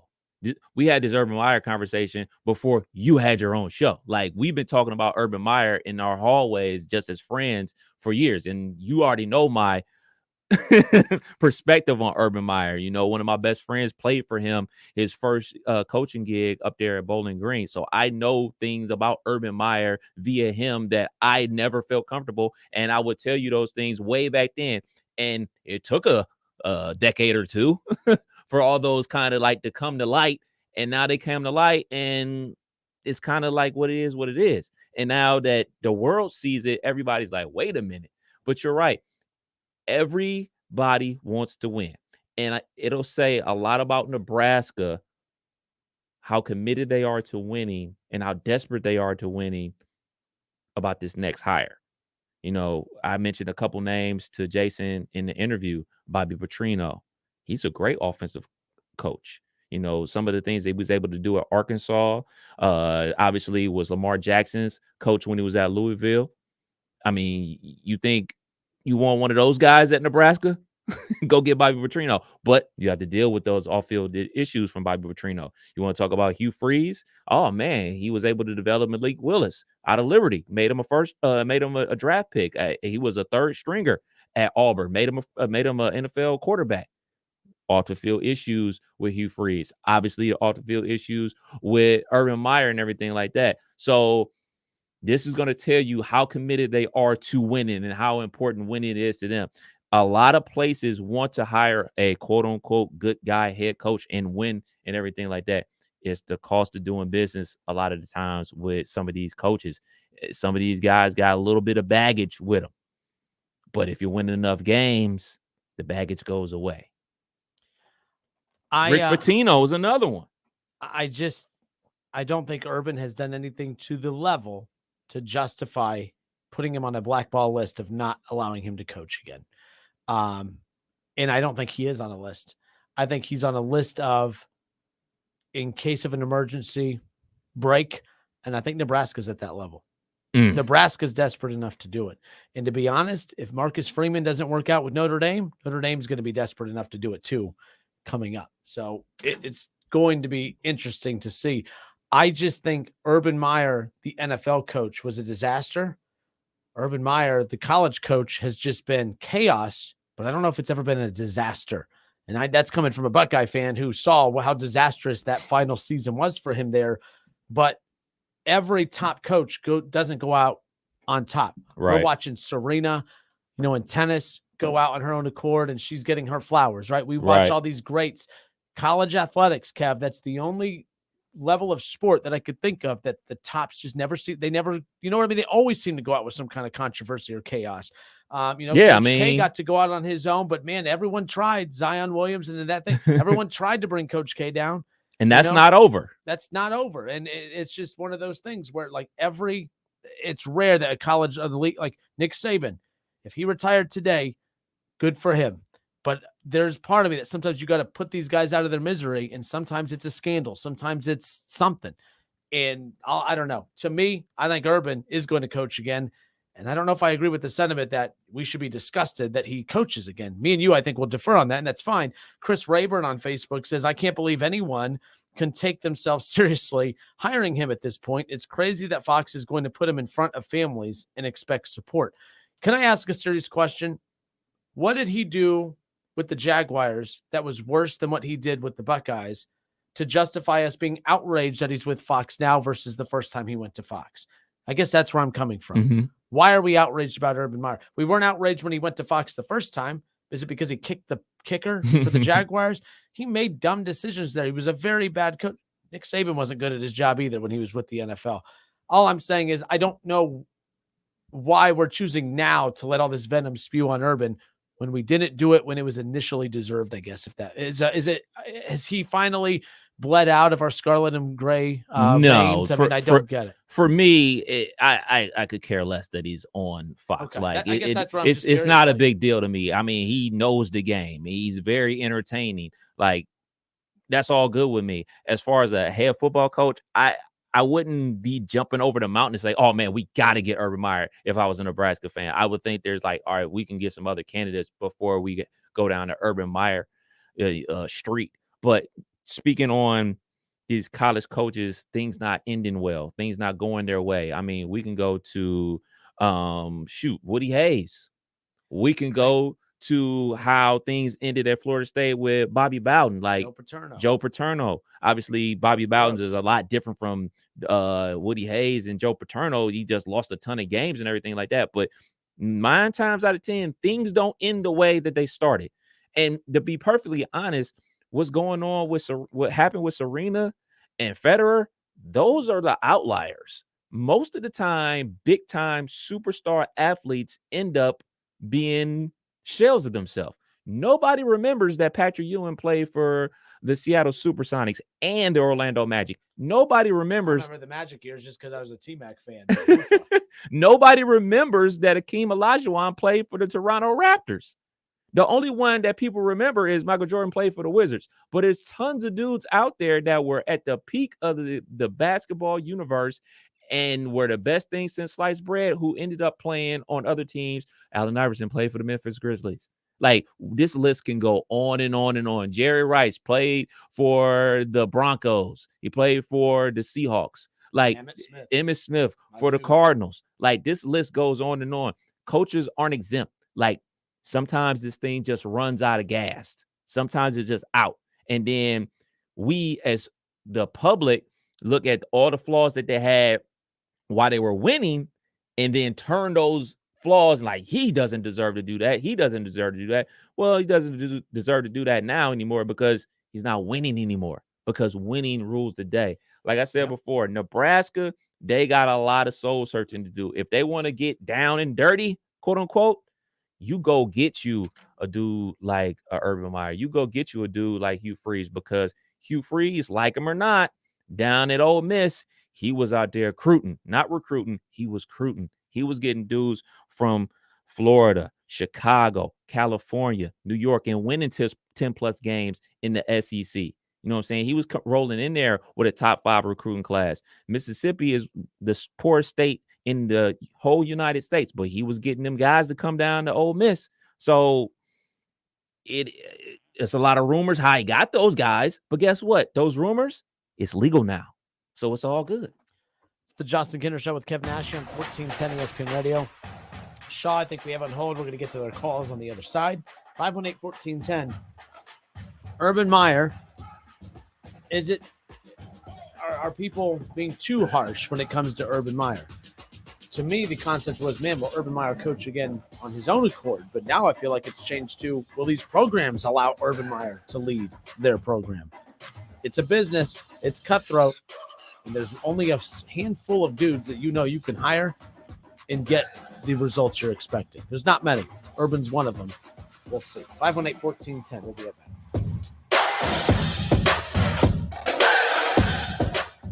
If you need new roofing, siding, or gutters, skylights, or patio enclosures, if you're a homeowner or business and need someone you can trust, don't take a chance. Enhance with Lance. Lance Roofing and Siding in Fairborn has been satisfying customers since 1993 and hold an A+ rating with the Better Business Bureau. Lance Roofing and Siding, 8460 Dayton Springfield Road in Fairborn. Call for a free estimate at 864-2722. That's 864-2722 or online at lanceroofing.com. It's time for frickin' football. Frickers has a way to make this the winning season. Try a frickin' chicken taco, grilled chicken taco, or Mississippi barbecue taco for a limited time. Enjoy a 48-ounce personal pitcher of domestic draft beer. I like this kind of party. I like this kind of party, baby. All the games of college and the NFL at the place that leads the way with inflation-busting prices, everyday values, and where kids eat free. The home for fun, food, sports, and spirits. Frickers. There's one noise that 85 people didn't want to hear. The judge's gavel when they were convicted for stealing taxpayer money. That's 85 corrupt public officials convicted because of State Auditor Keith Faber's work, like the village employee entrusted with collecting utility payments, convicted of stealing nearly $250,000. Keith Faber caught him. Or a deputy county auditor who stole more than $1 million by creating a fake company and invoicing the county. Keith Faber caught him. Or a sheriff who stole money from the evidence room. Keith Faber caught him. This is Keith Faber, and I'm just getting started. From discovering and calling out $5 billion in unemployment fraud to weeding out government corruption, I'm watching out for your hard-earned tax dollars. Faber. When public officials break the trust, Keith Faber's watching. Paid for by Friends of Faber. I did a site visit and the space is absolutely incredible. Este's Reiki Clinic is opening another studio across town. But there's a lot to wrap up. But staffing an entire office requires more than just deep breathing. Receptionist and at least 4 new practitioners. Indeed can help them hire great people fast. I need Indeed. Indeed you do. We instantly connect you with quality candidates whose resumes on Indeed match your job description. Visit Indeed.com/credit and get $75 towards your first sponsored job. Terms and conditions apply. Dell Technologies' semi-annual sale has arrived, and it's time to upgrade to the latest business technology. Save big on laptops and desktops with Windows 11 Pro. Plus, get amazing deals on server, storage, and cloud solutions, as well as top work accessories, including docks, monitors, and more. Dell Technologies recommends Windows 11 Pro for business. Call a Dell Technologies advisor at 877-ASK-DELL. That's 877-ASK-DELL for special business offers during our semi-annual sale. Looking for dippable chicken that's done right? Just stop by Lee's Famous Recipe Chicken for the 10-piece strips meal at a great price. You'll get 10 premium chicken tenderloins that are freshly marinated, honey-dipped, hand-breaded, and cooked to crispy perfection, along with 2 of our large sides, 5 fluffy biscuits, and 3 of your favorite dipping sauces. These are the best strips, no bones about it. Make your family and your wallet happy with a 10-piece strips meal, only at Lee's. Famous for chicken. How did hiring the right person become so difficult? Well, it doesn't have to be. Alpha Digital already has targeted databases built of very qualified candidates that are just looking for the right opportunity. That allows you to target exactly who you're trying to reach with a budget that is customized just for you. Learn about all the possibilities by going to alphamediadigital.com today. Find your next star employee with alphamediadigital.com. Need to hire? Find great people fast with Indeed. Their end-to-end hiring solution helps you attract, interview, and hire candidates all from one place. Visit Indeed.com/credit. Dell Technologies' semi-annual sale has arrived, and it's time to upgrade to the latest business technology. Save big on laptops and desktops with Windows 11 Pro. Plus, get amazing deals on server, storage, and cloud solutions, as well as top work accessories, including docks, monitors, and more. Dell Technologies recommends Windows 11 Pro for business. Call a Dell Technologies advisor at 877-ASK-DELL. That's 877-ASK-DELL for special business offers during our semi-annual sale. Finding great candidates to hire can be like, well, trying to find a needle in a haystack, but not with ZipRecruiter. Its powerful technology actively finds and invites qualified candidates to apply to your job. So while other companies might deliver a lot of hay, ZipRecruiter finds you the needle in the haystack. See why 4 out of 5 employers who post a job on ZipRecruiter get a quality candidate within the first day. Try ZipRecruiter for free at ZipRecruiter.com/free. That's ZipRecruiter.com/free. Hungry for a great time, maybe some great food? Then come on down to your neighborhood Submarine House. Try our Philly cheesesteaks, our oven-toasted deli subs, our mouth-watering salads, pizzas, appetizers, and more. And wash them down with a unique selection of craft beers while watching the big game on our big screens. With locations around Dayton, in Columbus, and our newest sports bar in Kettering, you're never far from a Submarine House. Subs, sports, spirits. Submarine House. The NFL season is here, and you can get in on all the action with DraftKings, the official daily fantasy partner of the NFL. To celebrate the best time of year, DraftKings is giving all new customers a free shot at a $1 million top prize during Week 1. If you haven't tried DraftKings yet, now is the time. It's simple. Just pick your lineup, stay under the salary cap, and see how your team stacks up against the competition. Nothing adds to the excitement of watching the game quite like having a free shot at a huge cash prize. DraftKings is safe, secure, and reliable. Best of all, you can deposit and withdraw your cash whenever you want. Download the DraftKings app now and use code WING1410. For a limited time, new customers get a free shot at a $1 million top prize during Week 1. Enter code WING1410 only at DraftKings, the official daily fantasy partner of the NFL. Minimum $5 deposit required. Eligibility restrictions apply. Void where prohibited. See DraftKings.com for details. Summer's over, but that joint pain is still there. It's time to do something. Hey, it's Keith Byers. I want you to call QC Kinetics now. You put it off long enough. It's time to get real lasting relief from chronic pain in your knees, in your back, and your shoulders and hips. QC Kinetics can get you moving again with cutting-edge regenerative treatments with no drugs, no downtime, and no surgery. Regenerative medicine uses highly concentrated healing properties from your own body to restore and repair damaged joint tissue. And QC Kinetics is the nation leader in exciting breakthrough natural approach to eliminating joint pain. Lots of people here have done this, and they are living life to the fullest, pain-free. Don't assume the old ways of dealing with joint pain are the only ways. Call QC Kinetics today. Stop putting it off. Call now for a free consultation. 937-936-0325. That's 937-936-0325. If you have a small business, Staples has your sign. Banners for my bakery? Staples has your sign. Oh, posters for my new pet store. Floor decals for a pharmacy. Every day, Staples associates help every kind of small business create bold signs to make big impressions. And now get $10 off custom signs, banners, and posters when you spend $50 or more. This is your sign, so print it big at Staples. Ends 10/1. Visit staplesconnect.com/thisisyoursign for details.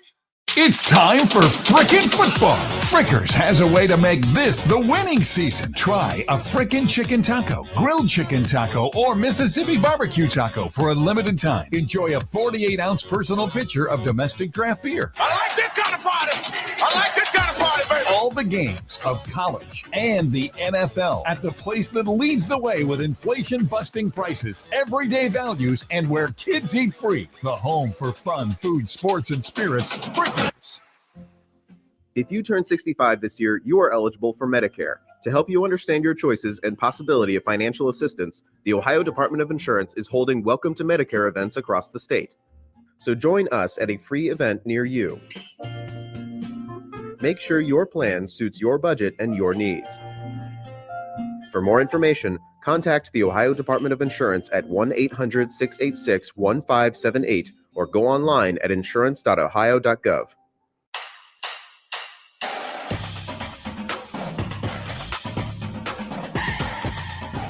5:32 here on a Thursday here in the Miami Valley. It's the Justin Kinder Show with Kev Nash, live here on Dayton's ESPN radio station, 1410 Wing AM.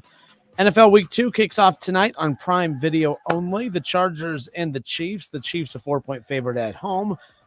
Patrick Mahomes against Justin Herbert. So that's an interesting one right there. But what do you think about this? Do you have Prime Video, Kev? I do not. I don't think I do. The thing is, I pay for so much random stuff that's all these streaming things. I have no clue what I think pay my for. sister-in-law has it. So we'll see.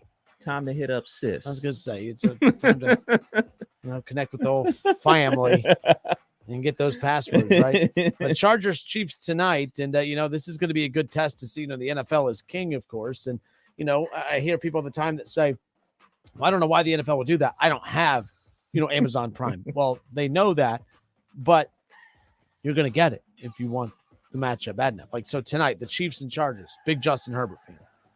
I'm going to find a way to make sure I watch this game, but I'm not going to work that hard to find it. But if the Browns are on, which they will be on Thursday Night Football next week, I will have Amazon Prime for sure to watch the Browns game next Thursday night. So, yes, I will get it. Like that's the thing. The NFL knows that. I just laugh when people say that. We're so centric that we just think that, well, if I don't have it, why would they do that? I'm not paying for that. It's like, if anything, the people that don't have it are honestly why they're on that platform. Right. To get you to go there so that they could charge even more for the next media rights deal. Right. That's really what it comes down to. So. It all goes down to money, and we talked about this ad nauseum. Look, man, live sports move the needle, man. Live sports move the needle. You can watch whatever cool new show. You can watch The Handmaid's Tale that's on Hulu. You can watch the Bel Air reimagining on the Peacock. You can do all that, but you don't need those. You don't need those. You need your live sports. You need them. So if it's on the moon, guess what? I'll be taking a trip to the moon to watch my live sports. I will be watching the next Thursday night game because I believe that's the Steelers and Browns, right? Yeah.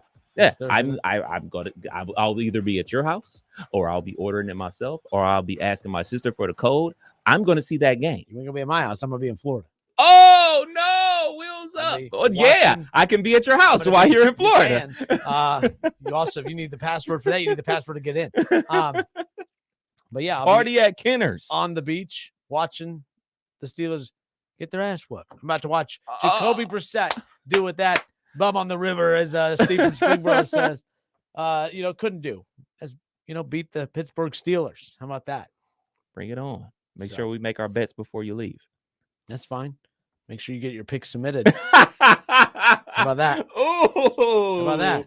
Oh, a little jab. Okay. 518-1410. Where's Shaw at, Kev? 2. On 2. Shaw on 2. How are you, sir? Not bad. How about you guys?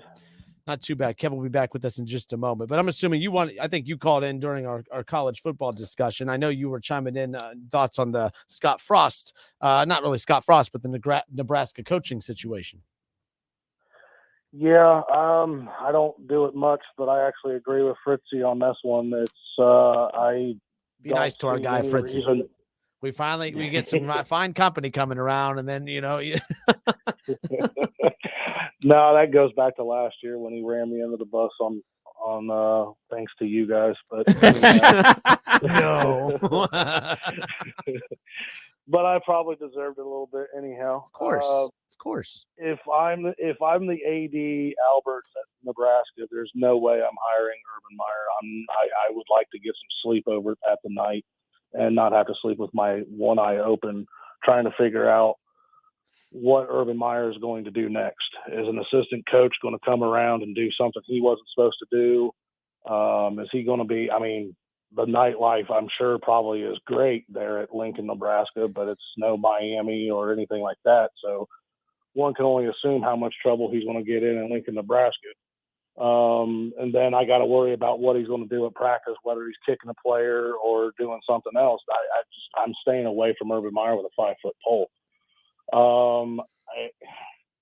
I think literally you look to the next state over and you hire the easy hire, and it's Matt Campbell. I know, Kenner, you don't really like him and stuff like that. I don't really understand. It's not that I don't like him. I just don't understand him. I don't understand why his name gets brought up for all these jobs when Iowa State's just the most average program. Do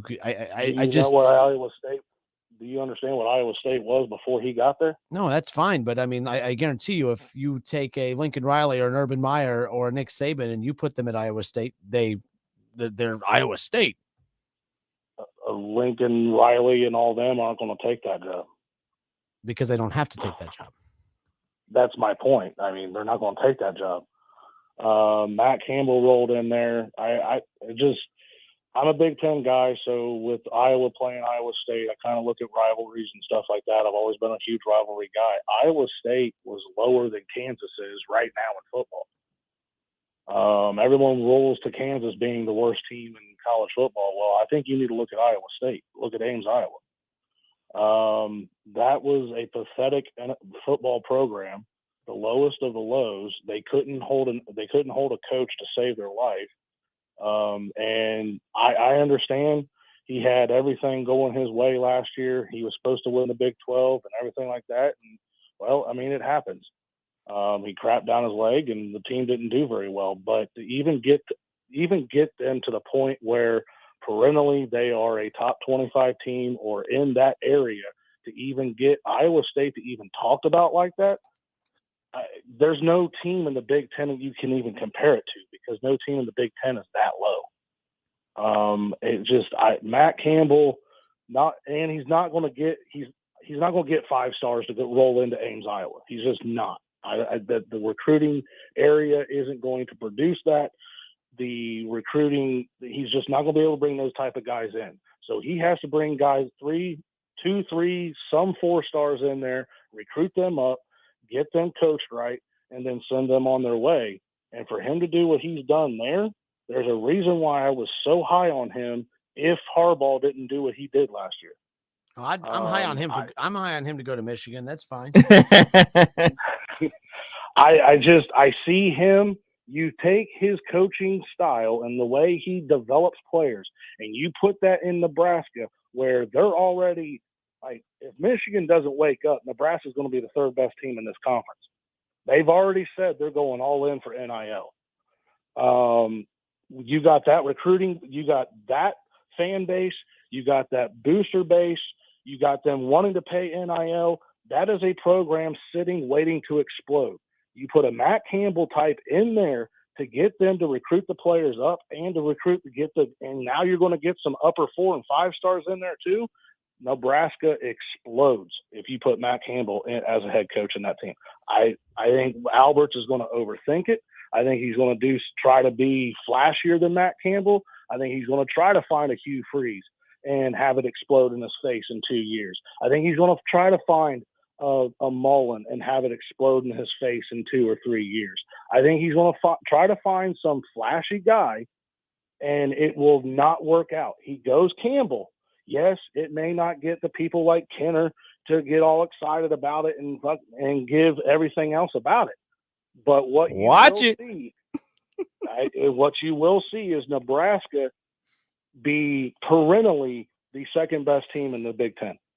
Man, Matt Campbell. And Sean, thank you, man. Thank you. We're almost out of time. I know you waited a long time. We'll get you on sooner next time. But he's really, my God, I think he's more in love with Campbell than he is his own coach. Hey, man, if I'm Nebraska and by all accounts they're going to spend a lot of money, if you're going to be spending a lot of money in NIL, you're going to spend a lot of money on the coach, go after somebody that can recruit. Dion, you know what? I'm beyond fine with that. And I would love that for the Big Ten. And I would I'm a huge Dion freaking Sanders fan, man. I think that'd be great. I think that'd be awesome. And they would win on the recruiting trail. Because it's about recruiting. This is why I don't like when people say, you're not going to get anyone to go to Iowa, blah, blah, blah. Look what Dion's doing at an HBCU, and that's no disrespect to HBCU. It's just those schools don't get the resources. They don't have the facilities. They don't have anything that these Power 5 schools do, but yet there's 4 and 5 stars left and right going where he's at. And they're going knowing they can't play for a championship or anything significant as far as on the big stage of them all being the college football playoff and all that stuff. So that's why I never really get down with that mindset of, well, no one's going to go play there. Kansas is horrible, but Bob Stoops, who was the Les Miles, I'm sorry, bum, but Les Miles could coach. Okay. And he was getting the recruits to go to Kansas. You need the right guy that you put I think recruits, it's all about the dude. And what I mean by that is Los Angeles should just have people lining up to go play in Los Angeles because it's Los Angeles. Well, that hasn't been the case since Pete Carroll was there. Mm-hmm. But now Lincoln Riley's there. Now everyone, all of a sudden LA's nice again. No, it's the coach matters, I think. I'm just not big on Campbell. I think that, I like Matt Campbell for the same reasons I like Pat Fitzgerald at Northwestern. There's expectations for you to do well, but they overachieve those expectations. We know Pat Fitzgerald probably is never going to leave Northwestern. He's a Northwestern guy. He played there, played in the Rose Bowl, linebacker, Buckeyes Award winner, all those great things. But for you to hit the mountaintop, that's probably not going to happen. Yep. It's just probably not going to happen at that school. I would love to see if They could. I would love to see Pat Fitzgerald at a school that has an abundance of resources and that's going to push it to the max. But for his personality, I'm not sure he wants to leave. I think he loves it there. And I think that Matt Campbell is in a situation where like he wants to, spread his wings, so to speak. But guess what? Your peak of your career was a year early because the year that you were supposed to win the Big 12, they didn't. Now you got a new quarterback. Chuba Purdy is in the NFL, and Breece Hall is playing for the Jets. So all those guys that you developed are now in the NFL, but you're still in the Big 12. Unlike the guys that Luke Fickell coached who are in the NFL, he's still in the American and still developing guys. But guess what?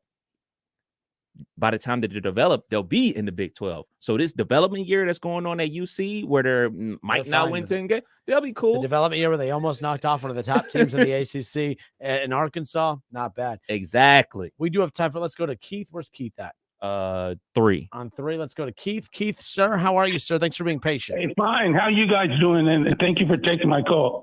Good. I was thinking about many things when you guys were the past couple of hours about Urban Myers and the Big Ten and about Lincoln Riley. Mm-hmm.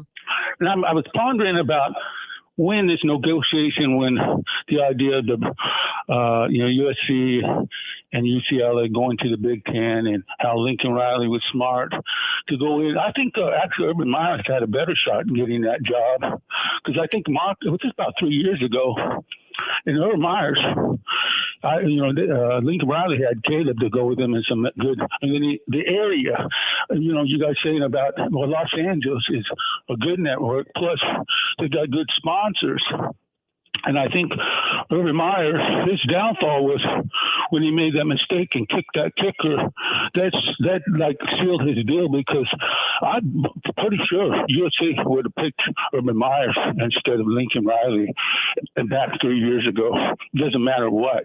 Well, actually, USC was one of the few programs that publicly announced that Urban Meyer was on their do not hire list. But Keith, in all fairness, that made the most sense to me. Urban Meyer to USC back, a couple years ago. I agree with you a bajillion % that made all the most sense in the world as far as his ability to recruit and it being Los Angeles. That would have been huge. But they were remember their president came from Cincinnati, who has connections to Urban. One of the stipulations was they did not want him to use that tie-in with Urban to bring him there. And then President Drake, or former Ohio State President Drake, is now out there as well, who also bumped heads with Urban Meyer during his exit at Ohio State as well. So that would not have worked. A lot of politics and stuff, but but one thing everybody's agreeing on, it's all about the money and about winning. And so when you look at it, Urban Meyer, he ain't gonna take no dumb job either because he wants to be a winner, a legacy. So I think about what would he accept, and I think, well, there's Texas A&M, they got all this talent, and they're still they're not winning, and they got talent. And so I don't think maybe he would have thought about Notre Dame, Urban Myers, but it's very interesting because college and pro football is different. They own you when you're pro football. It's like the government owns you, like signing up for the military. And I think Urban Meyer, I don't know if he's wanting to win so much game and prove himself in the NFL. Is that why he kicked the guy? But it sealed his deal. If you watched football last week, I think you understand why he kicked a kicker. I'm just saying. If I'm Zach Taylor, I think I'm kicking a couple kickers myself, to be quite honest with you. You know who's not kicking their kicker, though? Kevin Stefanski. Shout out to my guy, Cade York. I'm a big fan of Cade York. Your buddy. Oh, yeah. I will give Evan McPherson this, though. He made a 59-yarder. His previous record was 58. The long for Cade York was 58. Then McPherson has to hit a 59. So that just, you know what that means, 60-yarder this coming up Sunday against the Jets. Hopefully not to beat the Jets. They're going to beat the Jets. I just mean, I hope it's not a close game. That'll be depressing if I'm sitting on the edge of my seat. There's nothing worse than a very good team losing to the Jets. Am I right, Bengals man? What? We'll be right back.